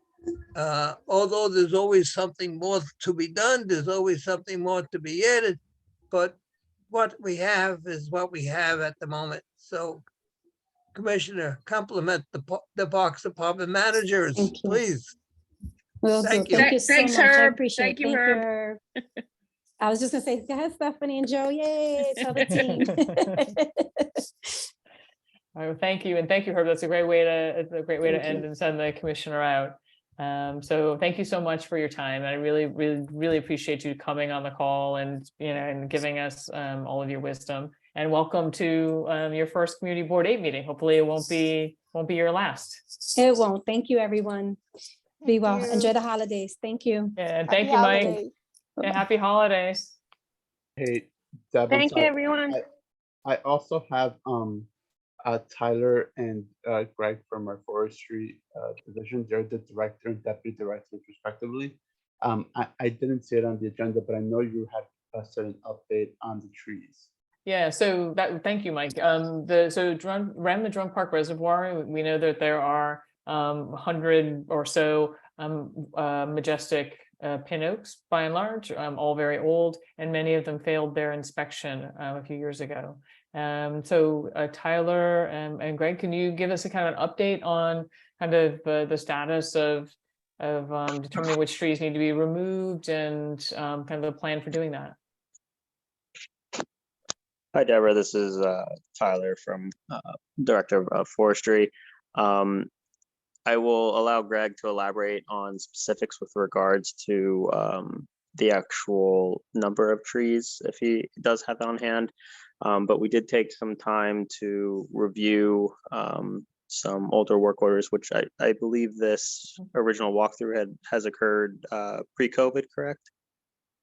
The original walk, I think it was actually in 2021. 2021. Oh, okay, yeah, that lines up with what I was seeing on the on our geospatial database. So yeah, we have a handful of work orders. I would shy away from the word failing inspection, but yes, we did have some trees that we found to have unacceptable levels of risk and did warrant removal. So we have those slated. It's one of those things where following our tree risk management protocol, as you know, we prioritize the highest risk trees first, and following COVID and in recent years due to retirements, we are very low with eligible climber and pruner staff, as well as vehicle counts. So we have been, for the most part, keeping up with a lot of our priority work. And to add to that, following COVID and during COVID, as you know, we were basically left with no funding for our tree work contracts. But we have gotten funding back, and we will be looking to put these removals under our tree removal contract, since they kind of fall in what I would say the middle of the pack as far as risk. And so are you still planning on doing them in stages? And then I think probably the most important piece is that we want to make sure that replacement trees are planted in a timely manner, because that's the kind of thing that can really linger for a long time, particularly when you have so many. So yes. What's the plan for the kind of actual doing of this work? Yep, and that's a great question. One, I know Greg Haber had met with the street tree planting senior forester for the Bronx, and they are coordinating successional plantings to reduce the amount of time between removal and actual planting. One, two, with that being said, and I'm glad you led with majestic pin oaks, because that's what is predominantly in this area. We also ensure that we aren't just taking what some may think of as the easy way out by just removing the tree and not having to think about it. We are also looking at other options for preservation, such as canopy reductions, certain styles of pruning, so that we can address or mitigate the risk at hand, and maintain some of these larger pin oaks that, as you know, take a very long time to get to their size, especially in an urban setting, and maintain the canopy cover in that area. So to answer that question, yes, a combination of tree preservation tactics on borough forestry side of things, but also coordination with central forestry and street tree planting for successional planting in a timely manner. So I think I can speak for a lot of people who live around the reservoir that the trees are really valued. And so people get very nervous about the idea that, you'll accidentally take down the wrong tree, since the street tree maps don't always align one for one with the trees that are there. Are you going to be tagging the trees that are to be removed, or making them more visible so that people understand exactly which trees may be subject to this? So yes, so we've come out with a number. We've actually had some advancements with our geospatial database. So I can say, with regards to the geospatial reference points, as well as tree IDs, they're pretty accurate. With regards to actual physical markings, yes, we do physically tag trees that are slated for removal, whether it be for contract or by our in-house crews. And what does the tag look like? It's in the Bronx specifically, it's a square metal tag. It has kind of a sheen to it. It's a whitish gray. It's about 1 inch in diameter, or I'm sorry, 1 inch on each side. Okay, it's like a 1 inch square essentially that's Yeah. white. Correct. So is it, because a lot of the trees have a little 1 inch tag where it's just hammered into the side. Does that mean that those trees are slated for removal or for pruning? Or that when I'd asked, I don't know, a couple of years ago, one of the fixed post park staff, they thought that it just simply meant that it had been inspected, but maybe it means something more. Nope. Generally, we I would say citywide, when tagging a tree, and when we say tag a tree, actually hammering in that marker, that means that tree is slated for removal. Other markings that you may see for treatments, particularly, for example, for emerald ash borer, you generally see a temporary paint placed on the tree closer to the base. For just as an example, but a tag that has been hammered into the tree, and for Bronx specifically, that square white tag indicates removal. And then the marking for emerald ash borer, that would also indicate removal, right? You're not doing treatments for emerald ash borer. We are doing treatments that have been actually quite successful. If the tree has not been infested, we actually have been doing injections citywide. However, to your point, yes, we have been doing proactive and reactive removals depending on the conditions of any given ash tree throughout the city. And yes, we would mark those trees also with the in-house tag. Not to say that a contractor could come through and put their own unique marker on. When that's the case, we'll make sure to reach out and let you know if anything changes. But as far as borough forestry is concerned in the Bronx, we always put that square white tag on the tree for removal. Okay, and then what is your time frame? Are you still planning? I mean, I guess you can remove a tree almost any time. Is that? Are you still thinking Are you thinking spring? Are you thinking fall? We're currently compiling the list now that we have a better feel on our tree removal contract. Greg, I imagine we'll be able to get an updated listing soon. Yeah, I would need to speak to our senior forester, who's the manager for that contract, to see exactly how much funding we have left for this fiscal year. But I mean, given that we are planning on doing this in progressive stages, certainly we wouldn't be doing it all in the spring or all in the fall. We would be splitting up. Once we get the final number of trees for removal, we would piecemeal them, so to speak, across various fiscal year contracts or times within a fiscal year. So we might be getting started in the spring, but we wouldn't be completing them since we're doing them in waves until later down the road. Okay. Joe, do you have a question? Yes, since we have forestry here, a couple of things. You mentioned the tree risk management protocol. Is that available online?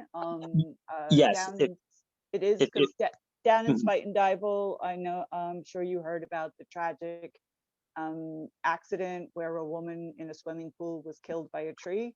Yes, I believe that was a private property tree, but yes, I did hear about that. It was. Yeah, I was actually I was actually texting with Linda Bonilla, and I'm like, no, I already looked at the maps. It's not Parks property. Don't worry. Yeah, I was I responded to that when we were unsure whose property it was, so I was on site for that after the fact. Yeah. I had checked the lot lines, and actually one of my past NYBG colleagues, Wayne Kahili, is one of the consultants on that. So people are. Henry Hudson Park has many large old trees. We've been losing branches. People have been submitting 311 reports for branches that are over the sidewalk. It will kill us. So that tree risk management protocol, is it in a form that like a layperson could understand how you're assessing trees, or is it more technical? Absolutely. The public facing side of the website is definitely a useful tool for just your layperson when it comes to trees. So if you just if you go to the parks website and type in tree risk management, you'll be able to pull up that page, and it goes into the broad overview. And just since we have everybody on the call, to just take a moment to say we categorize our risk based off a number of parameters, which include the likelihood of failure, the consequence, so how much damage it could cause to a person or private property, the occupancy rate, and targets within the area. In taking all of that into consideration, we have a matrix that's applied that allows us to apply a score, and depending on the score that tree receives, we do our best to address that condition, whether it's mitigation such as pruning, or canopy reduction, or full tree removal, for example. And understanding we have a lot of trees in the Bronx, both on the street and in parks, and we won't get to everything right away. That allows us to prioritize responsibly. The example I like to use is we are sending our guys out for rapid response to address the tree that is cracked at the base and is about to fall over at any moment into a busy intersection, as opposed to the tree that is in the middle of the woods on an off path that is not utilized on a daily basis. And it's, we're talking like a dead limb that would potentially scratch someone if it were to fall. That's one that would, probably sit for a couple of years or get addressed on its own naturally, as opposed to us reacting to the tree that could cause damage and potentially life-altering injuries.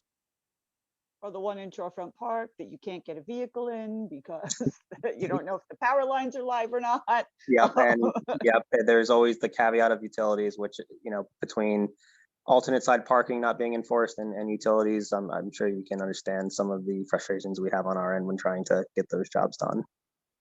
Okay, yeah, cool. and then I have reminded people that OSHA says the most dangerous job in the country is tree related. It's either people who work in logging industry or who are arborists. Yep. So I remind them that more of them get killed than people get killed by trees. Yes. And then can I just ask one more question about succession plantings? Is part of the assessment of parks include thinking about succession plantings? Because again, we have some very big and old trees in Community Board 8, which have huge canopies, and as they're aging out and getting storm damage, I think we're having derechos come and rip the tops off. Are there any succession plans to start replacing trees before they come down for our district or even the Bronx? Yep, that's a golden topic right there. With regards to borough forestry, we are more on the tree preservation side of things, but we do regularly coordinate with our central forestry office, where our planting division is housed. We have a park planting team in addition to street tree planting. Our street tree planting team right now is more focused on addressing heat vulnerability index, which is very large in the Bronx. So planting in areas where there is little to no canopy cover, and you see urban heat island effects where different types of infrastructure absorb the UV rays and increase local or surrounding temperatures. But with regards to parks, yes, our senior forester there, some of you who may have already corresponded with him, Hugh Reed, he's excellent, and yes, he's well aware of the need to prepare locations where older trees are on their way out, prepare those locations for successional growth. Understanding, yes, it does take 100 years to grow a 100-year-old tree and one day to cut it down. Right. Thank you, Tyler, and thank you, Jody. In the interest of time, I'm gonna stop the conversation, but I really appreciate you both coming on the call, and thank you, Mike, for introducing them and letting me know that they're here. And have a wonderful holiday to all of you. Next up on the agenda, it was a discussion just of the Van Cortlandt Park safety. Earlier in the month, there were reports, well, like now it's December, earlier, late in November, there were reports of 2 muggings near the golf house. So I'd asked Stephanie Ehrlich and Captain Domingo Sanchez to just kind of report on what they're seeing in Van Cortlandt Park. We've kind of touched on this a bit when we talked about the PEP command. Stephanie or Captain, either of the captains, do you have anything you'd like to add? I think maybe the captains have gone. Okay. We've spoken with NYPD about both of those instances, and they are continuing to try and get to the bottom of the muggings that you're talking about, and they are pretty unfortunate. We have some other things we're talking with NYPD about to try and get some of their attention to have them come to the park a little bit more often in that location. So, is there anything you think the public needs to know just in terms of traveling around Van Cortlandt Park or cutting through Van Cortlandt Park? So, because it's still like the sun still sets now. We're one day after the shortest day of the year. The sun is still setting around 4:30, 5 o'clock. Is there anything people should keep in mind when they're moving through the park at 5 o'clock? I think we're New Yorkers, right? And so we should remember that this is the city and be careful. I recommend jogging and walking in pairs. I know that folks like to run alone, but I wouldn't recommend that. I think you should run with a buddy, and certainly try and stick to places that are well lit. Great, thank you, and thank you for hanging on. I know it's late, and you worked a hard day today, so thank you so much for staying. Very much appreciated. I'm gonna, unless you have anything else you'd like to add, I'm gonna move on to the Amateur Astronomers Association. That's it. Thank you. All right, thank you, and have a wonderful holiday. Happy holidays, everybody. Okay, good night. Happy holidays, Stephanie. So next up is a presentation by the Amateur Astronomers Association and Dirtworks Landscape Architecture of their proposal for the first New York City Public Observatory, which would be in Jerome Park. Are you guys still on? Yeah. Alex and Bart, you're still here? Okay, wonderful. Still here. Yeah. I hope you've been amused and entertained and enlightened by the meeting. I can share screen, so I've got your presentation if that's. I actually have it up here too. Am I allowed to share? And then I can just navigate it through it more quickly, or let me see if I can here. Let me see if we can do that. 1 sec. All right, are you able to share? Yep, looks good. All right, go for it.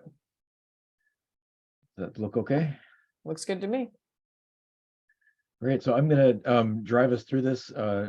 Just to introduce us, I am Alex Hart, principal at Dirtworks Landscape Architecture. We do landscape architectural projects all over the city, including work for the city. I myself worked for the Parks Department in their capital division under the previously mentioned Therese Braddock for about 10 years. And so we have a lot of respect and understanding for how the city works. Bart is our client with the AAA, and maybe Bart, you want to introduce yourself and the organization a bit? Yeah, for those who didn't hear me in the beginning, I'm the executive vice president and the project manager for the observatory working group. So this is our first city project, but I can tell you that AAA is now 95 years old.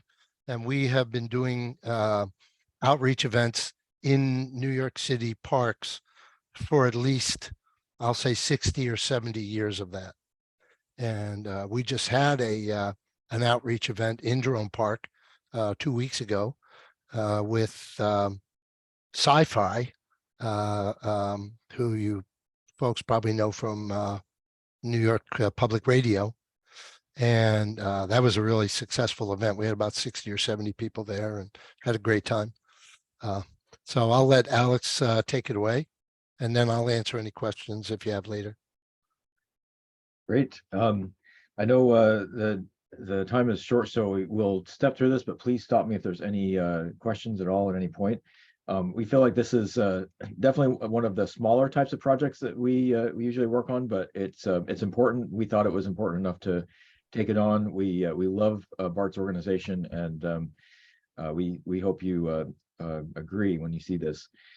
So this presentation, I think you have, so I'm not going to just insult you by reading the text, but a couple of key points. This is basically the main point of the project is to locate an existing observatory structure. It's small, not much larger than one person, to locate in Jerome Park near the reservoir there. The intent is that this will be open to the public for no charge. This will be located on city property, which is why we're here, of course. I'll show you a map of the location in just a moment. And all of the funds for this will be completed by the Amateur Astronomers Association. So no taxpayer funds will be used to complete this, just using the land. So with that, let me just step through these quickly. We are in Jerome Park. I'm sure most, if not all of you, know where this is. We're on the east side of the reservoir here, right next to Harris Park, in this place that looks like it might once have been thought about to be an extension of the parking lot, but fortunately was not. This is the neighborhood usage. There are no flood hazards, fortunately. And here are some photos of the area. Basically just an empty turf field or weed field. This is the reservoir on the right. You can see right from this corner of the street here, this structure right here is the guardhouse for the reservoir security area. And there's not a whole lot going on here right now. View from the street. Note this little hill right here, right next to the sidewalk as you're looking up. Mention that again in a moment. So this is basically what's here right now. We have the gatehouse, the large fence, and just this kind of empty, mostly generally unused field here, and then the sidewalk going across the bottom. What we'd like to propose is placing the observatory here. It's a perfect location to be far enough away from any structures to have the darkness that's required to actually be able to conduct the observatory's operations. But of course, it's convenient to be right in the middle of New York City. And to me, that's somewhat magical that you can have those two things next to each other. It's a great opportunity to do that. We'll have a pathway, ADA accessible, to go up there, including a small landing area to conduct little talks or other operations, and a couple of solar panels just low to the ground here, that's surrounded by some low to medium shrubs around the entire thing. We're also going to put in, according to the Parks Department requests, 3 native trees there right by the road to kind of close up that gap a little bit visually, and still be very visible, of course, from the street. There's nothing blocking the vision at any point, but just adds a little bit more aesthetic interest there. Just to see the section, that slope I mentioned is about 19%, which is too high to get a wheelchair up. So we are going to, when we pave this, put it at 4.5%, which means you don't even need a handrail. It's just a slight rise to get up, and then that will get you up to the observatory. So it should be very easy access for everyone. Here's the structure itself. As you can see, not very large. You have to duck to get in, and it can fit.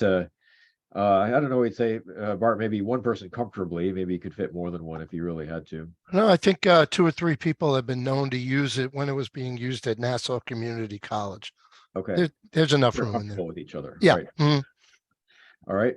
Good. These are the trees we're proposing. The Cercis canadensis, one of our great natives, along with the Myrica bayberry, another great native shrub. And finally, just some views from the street, some renderings to show what it would look like.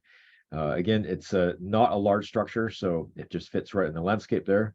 Looking north along the sidewalk, there will be a sign for the Parks Department. From across the street, you can see how it nestles in there. And finally, just that small area for community staging. So that's what we have. Any questions? We'd be delighted to discuss. Well, this, think this is a wonderful project. I mean, I live near the reservoir, and my parks group is very engaged with the reservoir and weeding and stuff, some of these planting beds. And so it's exciting to have new good uses, around the reservoir, particularly with the so many school children attending, from, I think at one point we counted all of the high schools and all of the middle schools and all of the programs. It was almost 10,000 kids all the way around the reservoir. So this is going to be really wonderful. One thing I wanted to ask was about the concrete walkway. Is it necessary for it to be concrete? Like, we're kind of in this world now where we're trying to be more aware, particularly of water at the top of this, top of Kingsbridge Heights, because, everything that runs off down the hill. Is there a world where it could be something that's more permeable, that would, allow the water to pass through and still allow for the uses that you're envisioning here? Yeah, this is definitely something we actually talked about quite a bit with Parks Capital.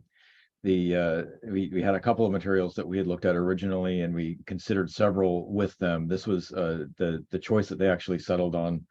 In terms of permeability, it's definitely something that we consider pretty much for every project anywhere, and under any circumstances. And in this case, based on the analysis, and we can even switch back to the plan, it really wouldn't make an appreciable difference in the actual I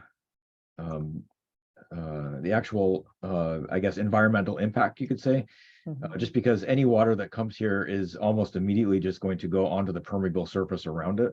So there isn't a whole lot that it's accomplishing, while at the same time it creates a lot more maintenance for the AAA who are maintaining it, and an additional cost. So it was actually in those discussions with Parks that they asked us just to stick with concrete and keep it simple. So that's where we're at on that. We don't anticipate any stormwater of any appreciable amount to run off into the street, which is where it would have that impact on the city's stormwater systems. Okay. And then as far as like a lot of folks, they play sports, they're, running around in the field. We have had some people who were, sleeping overnight along the fences in that area. What will we be doing? Are you working with DEP, I guess I probably should say, to secure the observatory, so that, or do you have cameras or things like that to kind of make it more secure?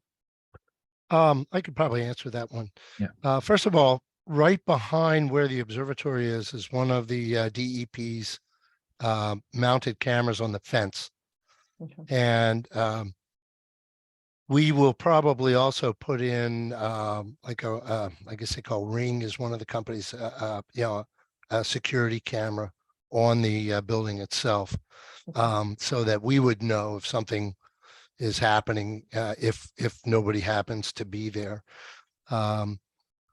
So I did notice on 2 occasions some people had dumped some garbage in that site. Mm-hmm. But most of the time when I'm there, the only people I ever see there are walking their dogs. Yeah. And we have, as Alex said, we have very good sight line from the street onto the site, which is one of the other aspects of the site that I particularly liked, so that any of the city's NYPD patrols driving along can see the entire site. And the shrubbery is a low growing shrub as well. We're sort of cognizant of not planting a screen to make it difficult or easy for people to hide behind. Okay. And then are you working with any of the local high schools? Have you already been doing outreach? Sure. The main reason we picked this site is because it's right next to Bronx High School of Science. Mm-hmm. And we are very excited because they're kind of partnering with us on the usage and management of the observatory. They will have keys, so to speak, to the observatory. We hope that they will sort of take emotional, if not legal, ownership of it, and want to look after it. And we also have students from Lehman College that are very much interested in being involved with the observatory. Students from both schools were at the event that we had a couple weeks ago, and they were really excited about it. What about the DeWitt Clinton? Yeah, well, there are actually 8 schools that I've listed somewhere in one of my reports that are within 1 mile of the observatory. They will all be invited, and in fact, schools from all over the city, we hope, will bus kids over, and yeah, there's the good list. It's a city project. It's a New York. I mean, yes, it's great for the borough of the Bronx, but it's for every school kid in the entire city. Then do you feel like you'll have easy parking if the kids are coming from other schools, they're going to have buses and stuff. Do you have any concerns about parking or access to buses or buses waiting? Well, I think a lot of the kids are going to come by public transportation, just like they do to Bronx High School Science and to Lehman. So we're very close to a couple of the subway stops. And the parking on Goulden Avenue is free, and it's a fairly long street. I've never had trouble finding parking, and everybody who came to the event a couple weeks ago all found parking with no trouble. I think by New York City standards, it's pretty great for parking, which is not very great by suburban standards, maybe, but Yeah, that I find that part of Goulden is much more forgiving for sure than other parts. Yeah. I'm going to go over to some hands. Anne Marie Gardy, I think your hand is up. Or it just says Anne Marie. So Anne Marie. You're on mute. Yep, there we go.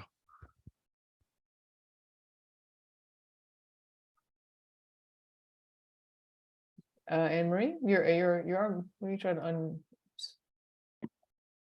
unmute you, and I lowered your hand. I didn't mean to do that.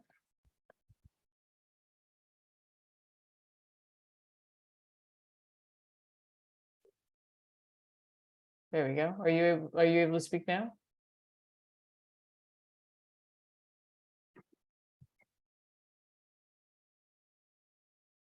Anne Marie? Yeah, we're still not getting any sound. I'm going to go on to Leona, and while you try to correct your settings. Leona, do you have a question? Yeah, I was wondering, during the construction phase, do you know how much the sidewalk would be blocked? The main reason I'm asking is the Bronx Science cross country team uses the reservoir really heavily. Good question. Boy, I can't imagine it's going to take more than a couple days to put a sidewalk in, and I don't think the sidewalk along the street would be blocked at all. The truck will be up on the grass. Right. I'll point out that Bronx Science uses school buses very heavily, so that during like 8 to 3 or around 8 a.m. and around 3 p.m. there's very heavy traffic in the area. Well, most of our activities at night. So daytime school buses are great. Yep, that works well. And I just wanted to, as you can probably see here, our limit of work stops right at the sidewalk. So we don't expect the contractors to be messing with the street sidewalk at all. We should be fine. Laura. Hi, I have a question about security. A lot of the activities are at night. Is it staffed? When it's not being used, is it locked? Yeah, it'll be locked up when it's not being used. So basically it'll be the way the park is now, which is not staffed. There's no urban park rangers in this sort of little park, as far as I know. And not much really happens there. Our biggest concern and Park's concern was to make sure that the observatory structure itself doesn't become a big target for graffiti. And basically, if it gets tagged, we will paint over it as quickly as possible, and just keep at it. At some point down the road, it was suggested that the observatory actually get, for lack of a better word, decorated, with maybe a mural around it or something, which the suggestion is that if students are doing artwork, that the taggers leave it alone. Yeah, graffiti is always a concern, and that's excellent that you'll keep it, maintain it. Yeah. But who is locking it and unlocking it? Is that staff? It'll be AAA members or members from either Bronx High School of Science or Lehman College. Okay, so they will have keys. Yeah. And when it's not, being used for legitimate purposes, it will be locked. Yes. Okay, certainly. that's good. Yeah, we'll have a somewhat expensive telescope in there that we'd like to keep there. Okay. Sounds very, very intriguing. Excellent. All right, great. And then, excuse me, and just to the other committee members, I know because it's 9:08, we should be wrapping up the presentation fairly soon, but we do need to vote on a resolution in support of this. And so if you, I just want to ask, since we're close to quorum, to just make sure to hang on for a few more moments so we make sure we have a vote for that resolution. Anne Marie, have you been able to get your sound squared away? We still don't hear you. You're not muted.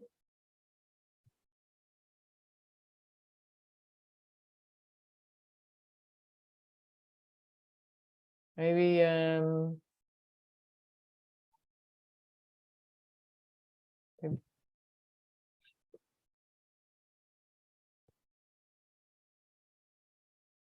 maybe *6. I don't know if you're on a phone. Right, we're going to go on to Karen Argenti. Karen? Sure. So who's paying for the sidewalk and the trees? AAA. We're paying for everything. Well, I would be really against this, and I'm with the Bronx Council for Environmental Quality, and we are not in favor of using impervious cover of any sort. We cannot in this city increase imperviousness at any way because we're just doomed. And if you're thinking about the future of the children, this is not a good path to use. You don't have to use, I don't know, stone dust or something like that. There's certainly things that you can use that is not going to take a lot of effort. The problem with the Parks Department is that they don't do everything. They don't take care of things on a regular basis. And that's why they find it difficult to take care of anything that isn't just concrete or asphalt. But from an environmental health position, this is totally unattainable. And concrete is the worst possible thing you could use in terms of the environment. And I would suggest that the committee not vote in favor of this project if it includes a concrete path. Alex, you want to respond to that? Yeah, I'm surprised to hear that. I definitely, like I said, always support permeability where it makes a difference. But in this case, I mean, the reason you really need permeable pavements is because when you get an impermeable surface, the stormwater, of course, can accumulate and overwhelm the system. In New York City, especially where we have CSOs, because those are combined sewers, they can overwhelm those systems and actually start to release sewage into the waterways. It is absolutely an enormous environmental concern, one that I share. But in a situation like this, where it's a small amount of pavement and it's right next to entirely permeable surfaces, it really does, there's no stormwater that's going to fall on this site that's going to actually enter the New York City stormwater system. So putting a permeable system here would literally have no effect on that impact of the stormwater into the system. So that's why we felt comfortable with using an impermeable system here, because it really doesn't impact the environment either way in this particular case. So that would Except be that it increases the amounts of impervious surface, and even 1 inch is 1 inch too much. Right now, the city of New York is at 72%, and the West Bronx is at 66, and we'd like to keep it that way. And we would prefer not to increase any kind of imperviousness. And concrete, by the way, is the worst possible material to have even thought about, because in terms of greenhouse gas, 1 pound of concrete is 400 times as much greenhouse gas. So if you could just come up with something else besides concrete, and you can get a porous concrete, you would be better off. Not to mention your little angle. You're just going to make a chute that's going to go out into the street, and that's going to end up in the CSO. I can see it right now. I can see the water shooting out. So the sidewalk is graded so that the stormwater will come off at an angle. It has a pitch on the side so that it comes onto the side. So the only piece would be at the very end. Anything that's coming here that doesn't have time to get off to the side, I guess, would go onto the sidewalk, and then probably such a small amount that it would hit that buffer before it goes in the gutter. I really just don't see the utility of a permeable surface right here. And again, we spoke about this with the Parks Department, who is also very supportive of permeable surfaces. This is something that's really important to us. I mean, if the community board feels that this is critical, we can revisit it with them. We would, of course, follow your wishes, but this is something that all of us together have determined that is the best use for this particular case. Alex, I think kind of what Karen is pointing to is that, you know, the future is happening now, right? We're seeing the impacts of climate change. We're seeing the impacts of changes or decisions that were made 10, 20, 30, 40 years ago, you know, in that we're surrounded by highways. We've got noise pollution, we've got light pollution, and we have a good portion of the natural environment around us is built. Right. And so when Bart's talking about the miracle of having, you know, a place where you can actually even have an observatory in New York City, part of that is because of choices that were made 20, 30, 40 years ago. So I think what Karen is really pointing to is that at some point we have to start building everything. The norm should be permeable surfaces, and that, you know, this is just an opportunity, as much as, you know, it is also true that there's a lot of grass and soil around this sidewalk, that there won't necessarily be a lot of water going into this gutter in this particular spot, that we need to model for our children what we would like to see, right? And so I think that that's kind of, if you can't build even the smallest sidewalk with a permeable surface, how would you ever expect to be able to build, you know, the Putnam Greenway or any, you know, something larger and more challenging when you can't just make it the norm to use a surface that's just permeable? I think that's, you know, to put words in Karen's mouth potentially. So if I can add to this discussion a little bit and first give you a little bit of history, yeah, I can only give it from AAA's point of view. From our point of view, we did not actually ask for a sidewalk at all. However, we're bound by the ADA laws. Mm-hmm. And so wheelchair access requirements require that there is some paved surface. Now, paving is a very broad term. And so we initially looked at or discussed, well, can we put a gravel sidewalk in? And that was not popular with parks. Then we looked at a full permeable paved surface. I can tell you that if New Yorkers are hoping that this city will end up with permeable paving, it will never happen, because when we got the bill or the estimate for the cost of permeable paving, it was 10 times the cost of a standard sidewalk material. So that kind of cost is just untenable also.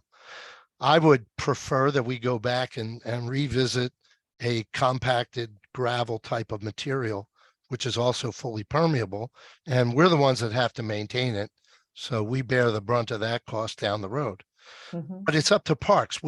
We're happy to do whatever we're required to do.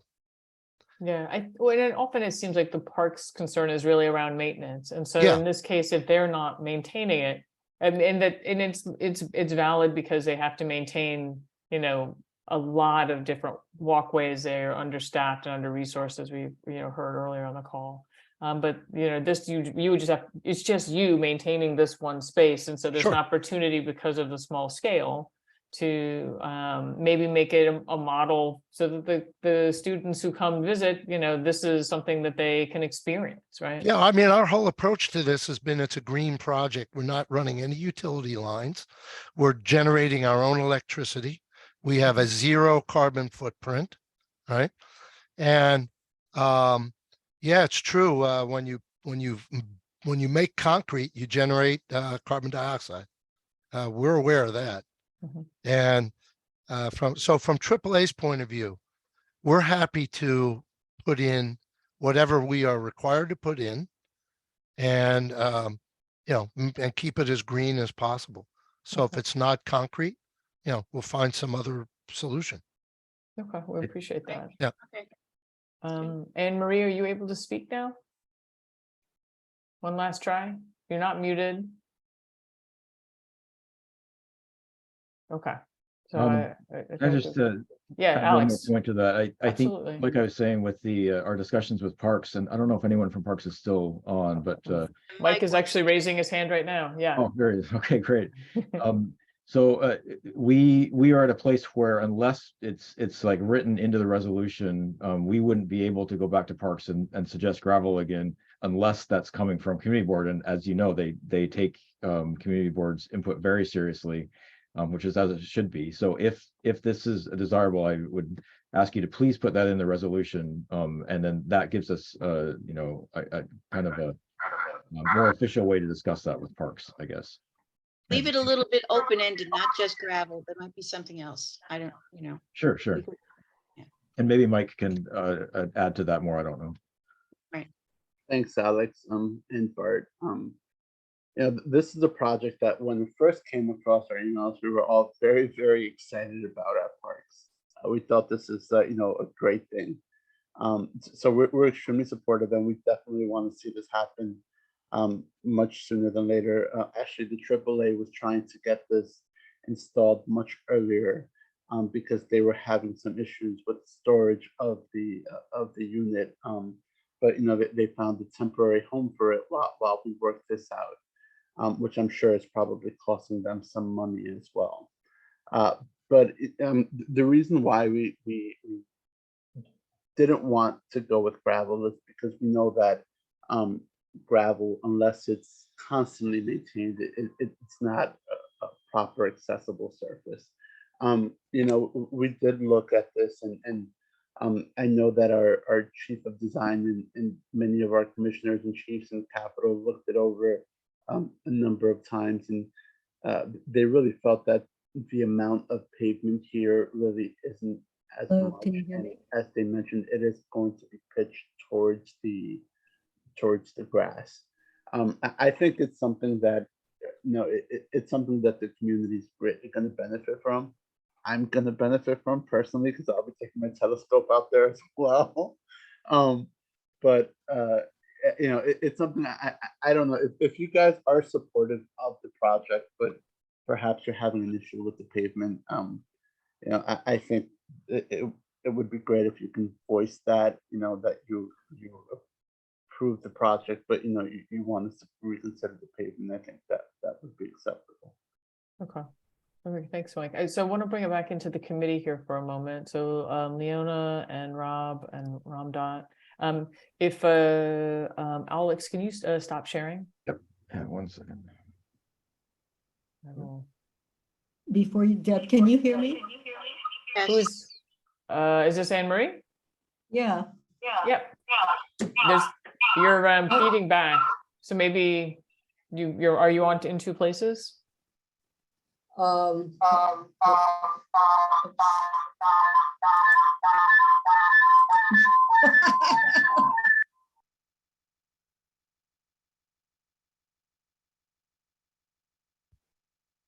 No, she's stuck somehow.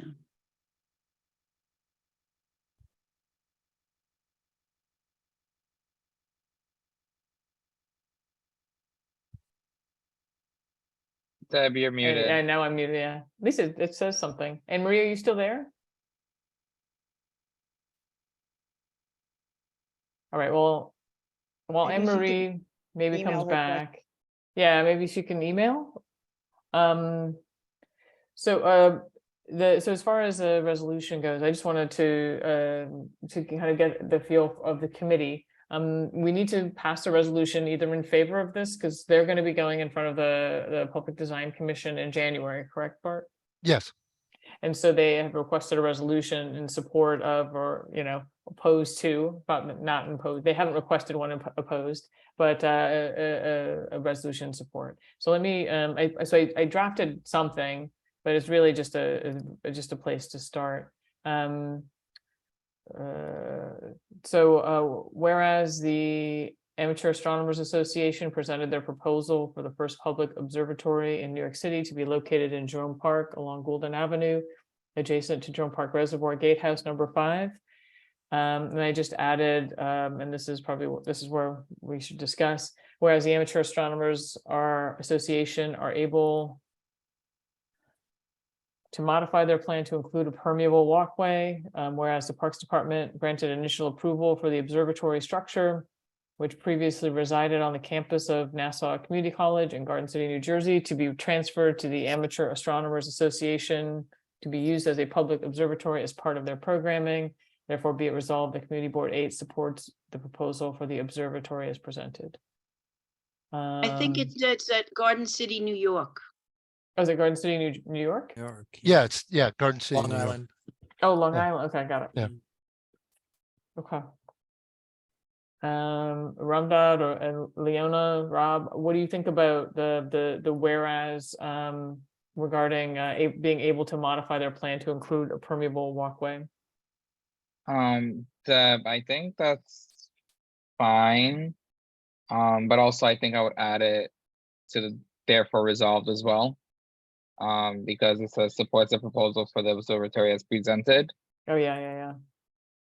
So supports with the addition of a permeable walkway? Yes. Okay. Perfect.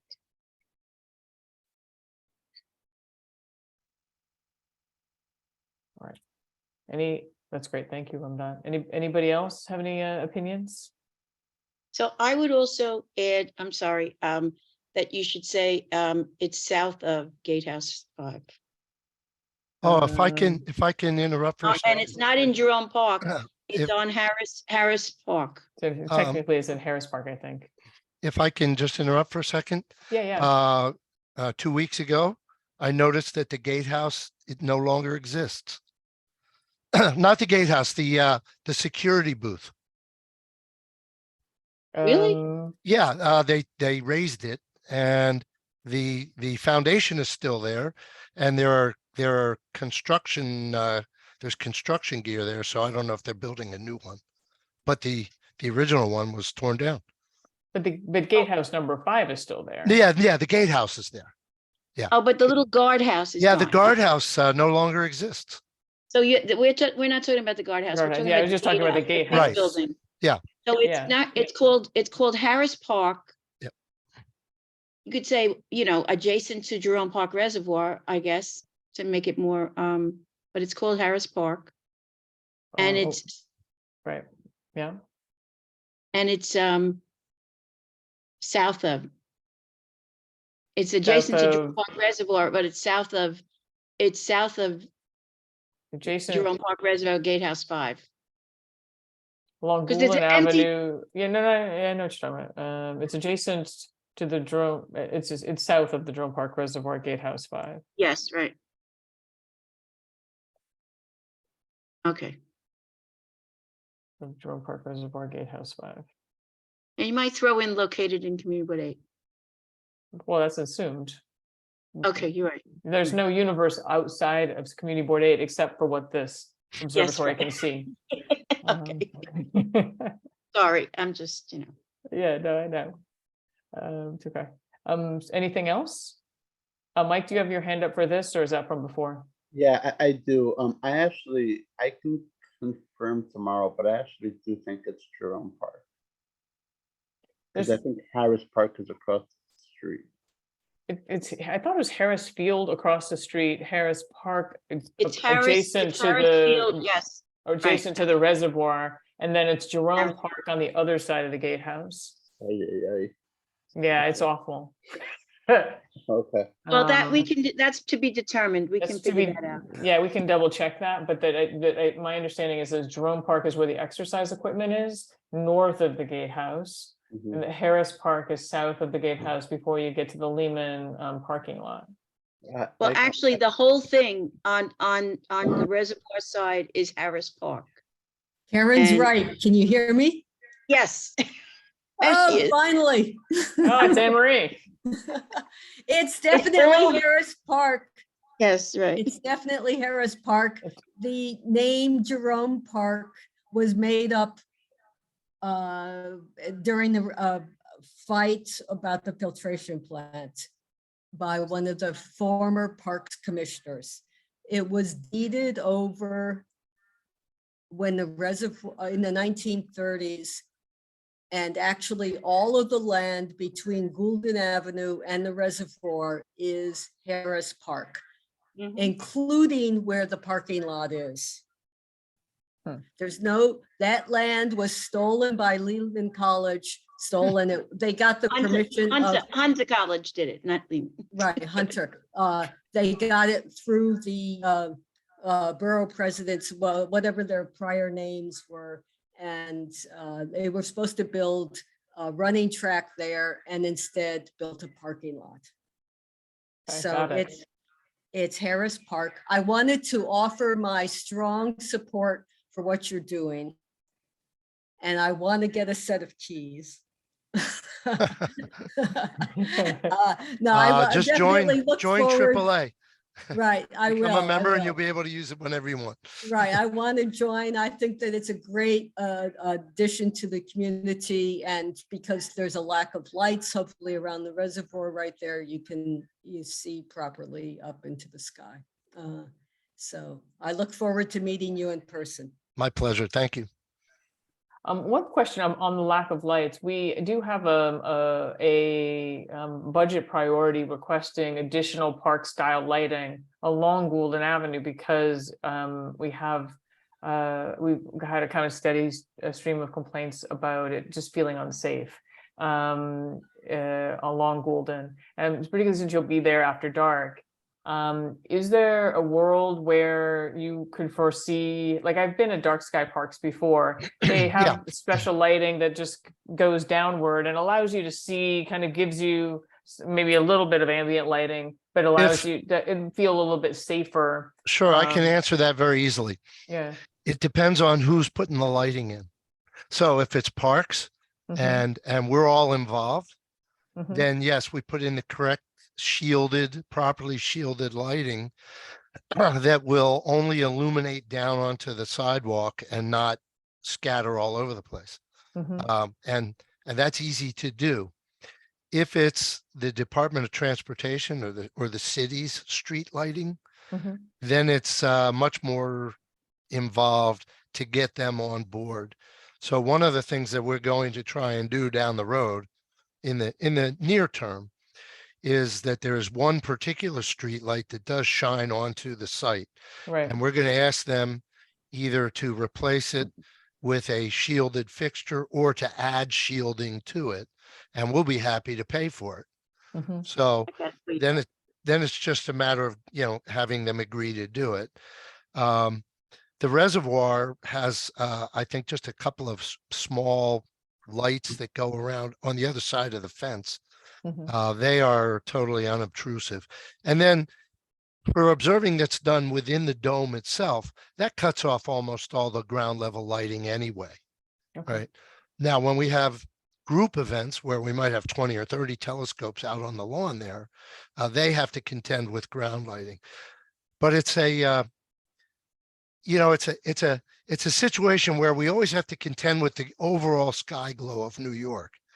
And then we deal with the local lighting, as we can. Okay. But we're very much in tune with how to handle that.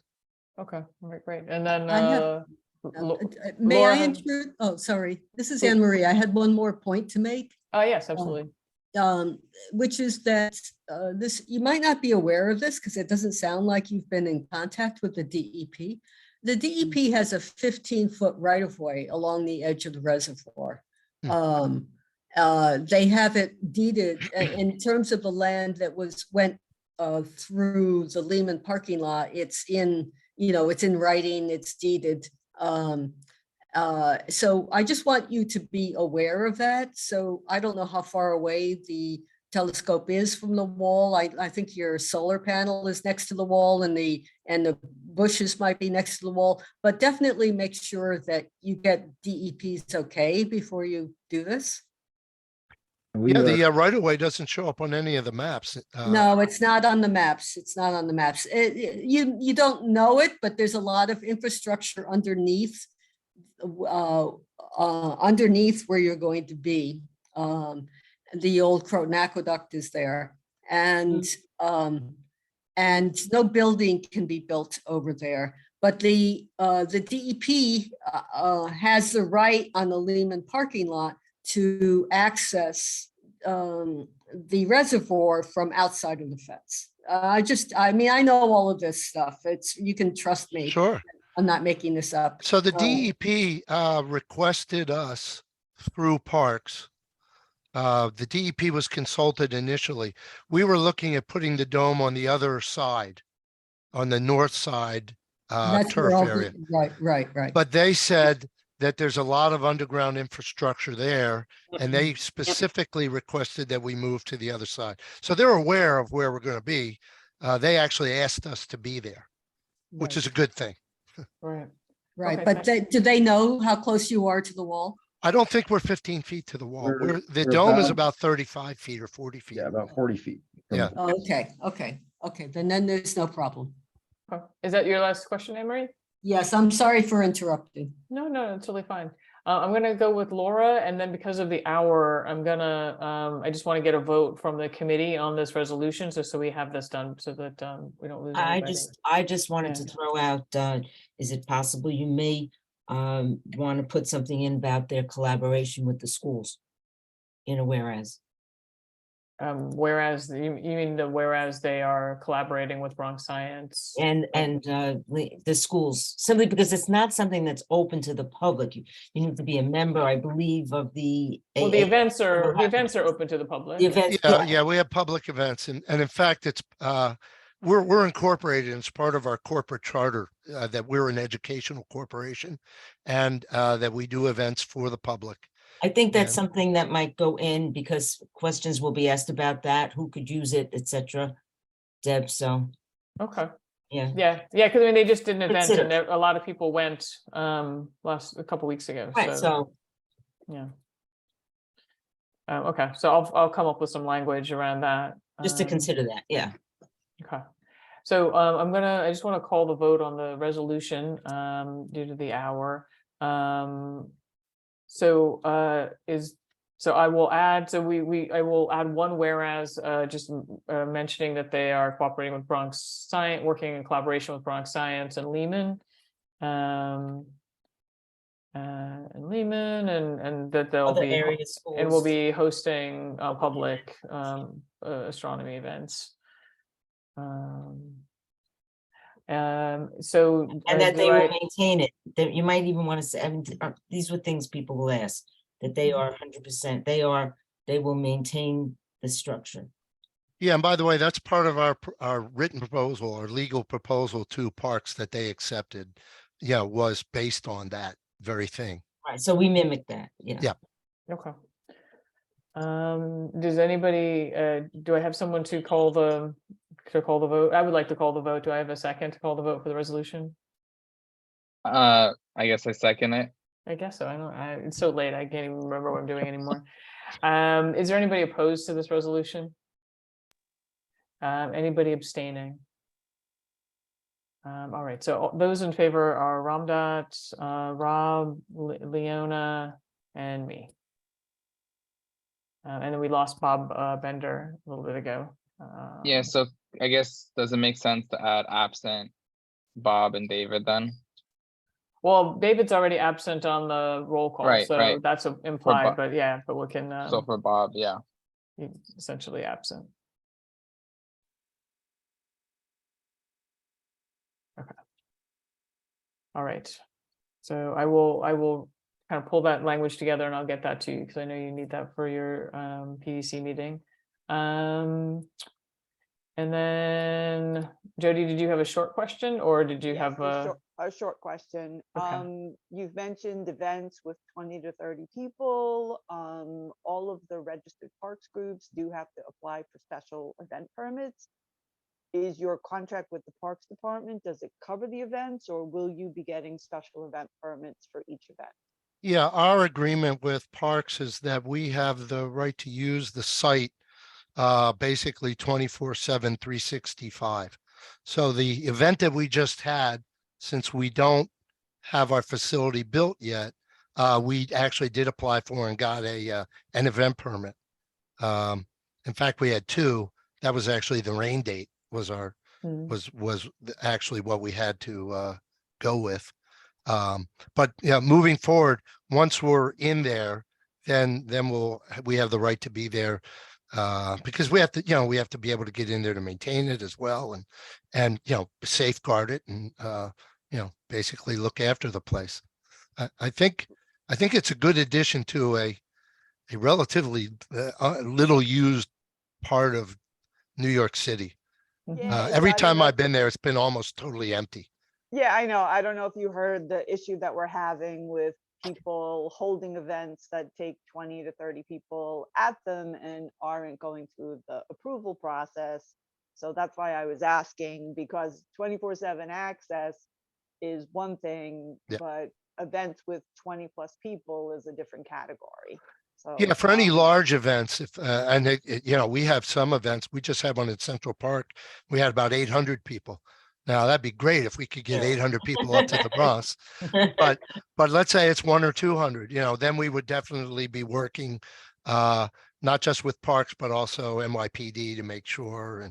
And if we had let's say a food truck or something for the event, we would go through the whole process. Of course, we've been doing this for decades.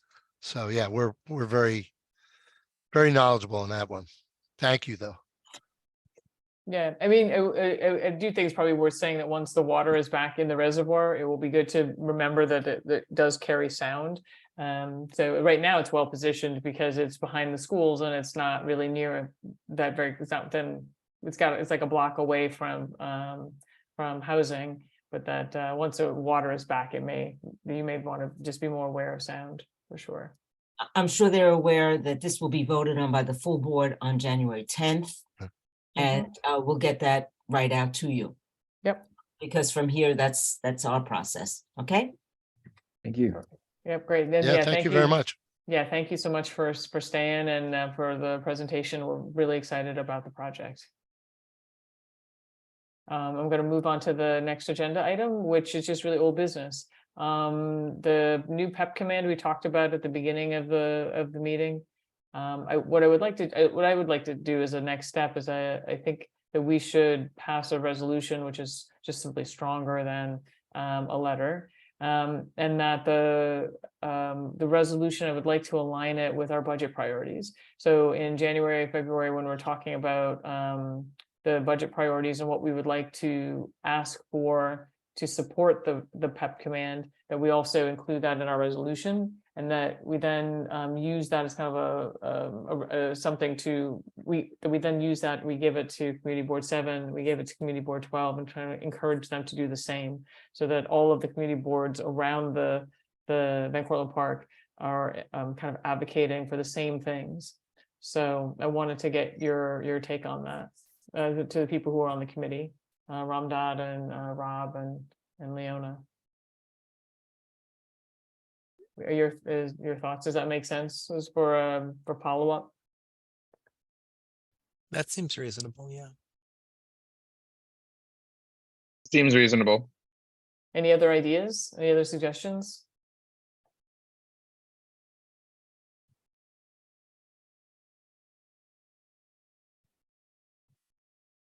we'll also kind of continue to keep the electeds involved. We did speak to Stephanie and Eric Dinowitz's office today, just to kind of see what their take was, and that Laura's going to work with the chairs of Committee Board 7 and Committee Board 12 to advocate, and Eric's office will reach out to their cohorts as well in City Council to advocate. And I think the more we kind of learn and press on how this is getting funded and, you know, how it's getting allocated, that will also help us understand how best to advocate. So that is my suggestion for our next steps, and we can kind of pick that up as a when we're talking about budget in January, February. Okay. All right. Do we have any new business? Nothing. All right. Do I have a motion to adjourn? Motion to adjourn. I see you, Ramdas. Do I have a second? Second. All right, then. Well, this is our final meeting of 2022. I hope you all have a wonderful new year and a wonderful holiday. And we'll see you in 2023. Happy Everybody, holidays. stay well. holidays. Stay well. Everybody. Happy holidays. Hey, good night. Bye. Good night. Bye.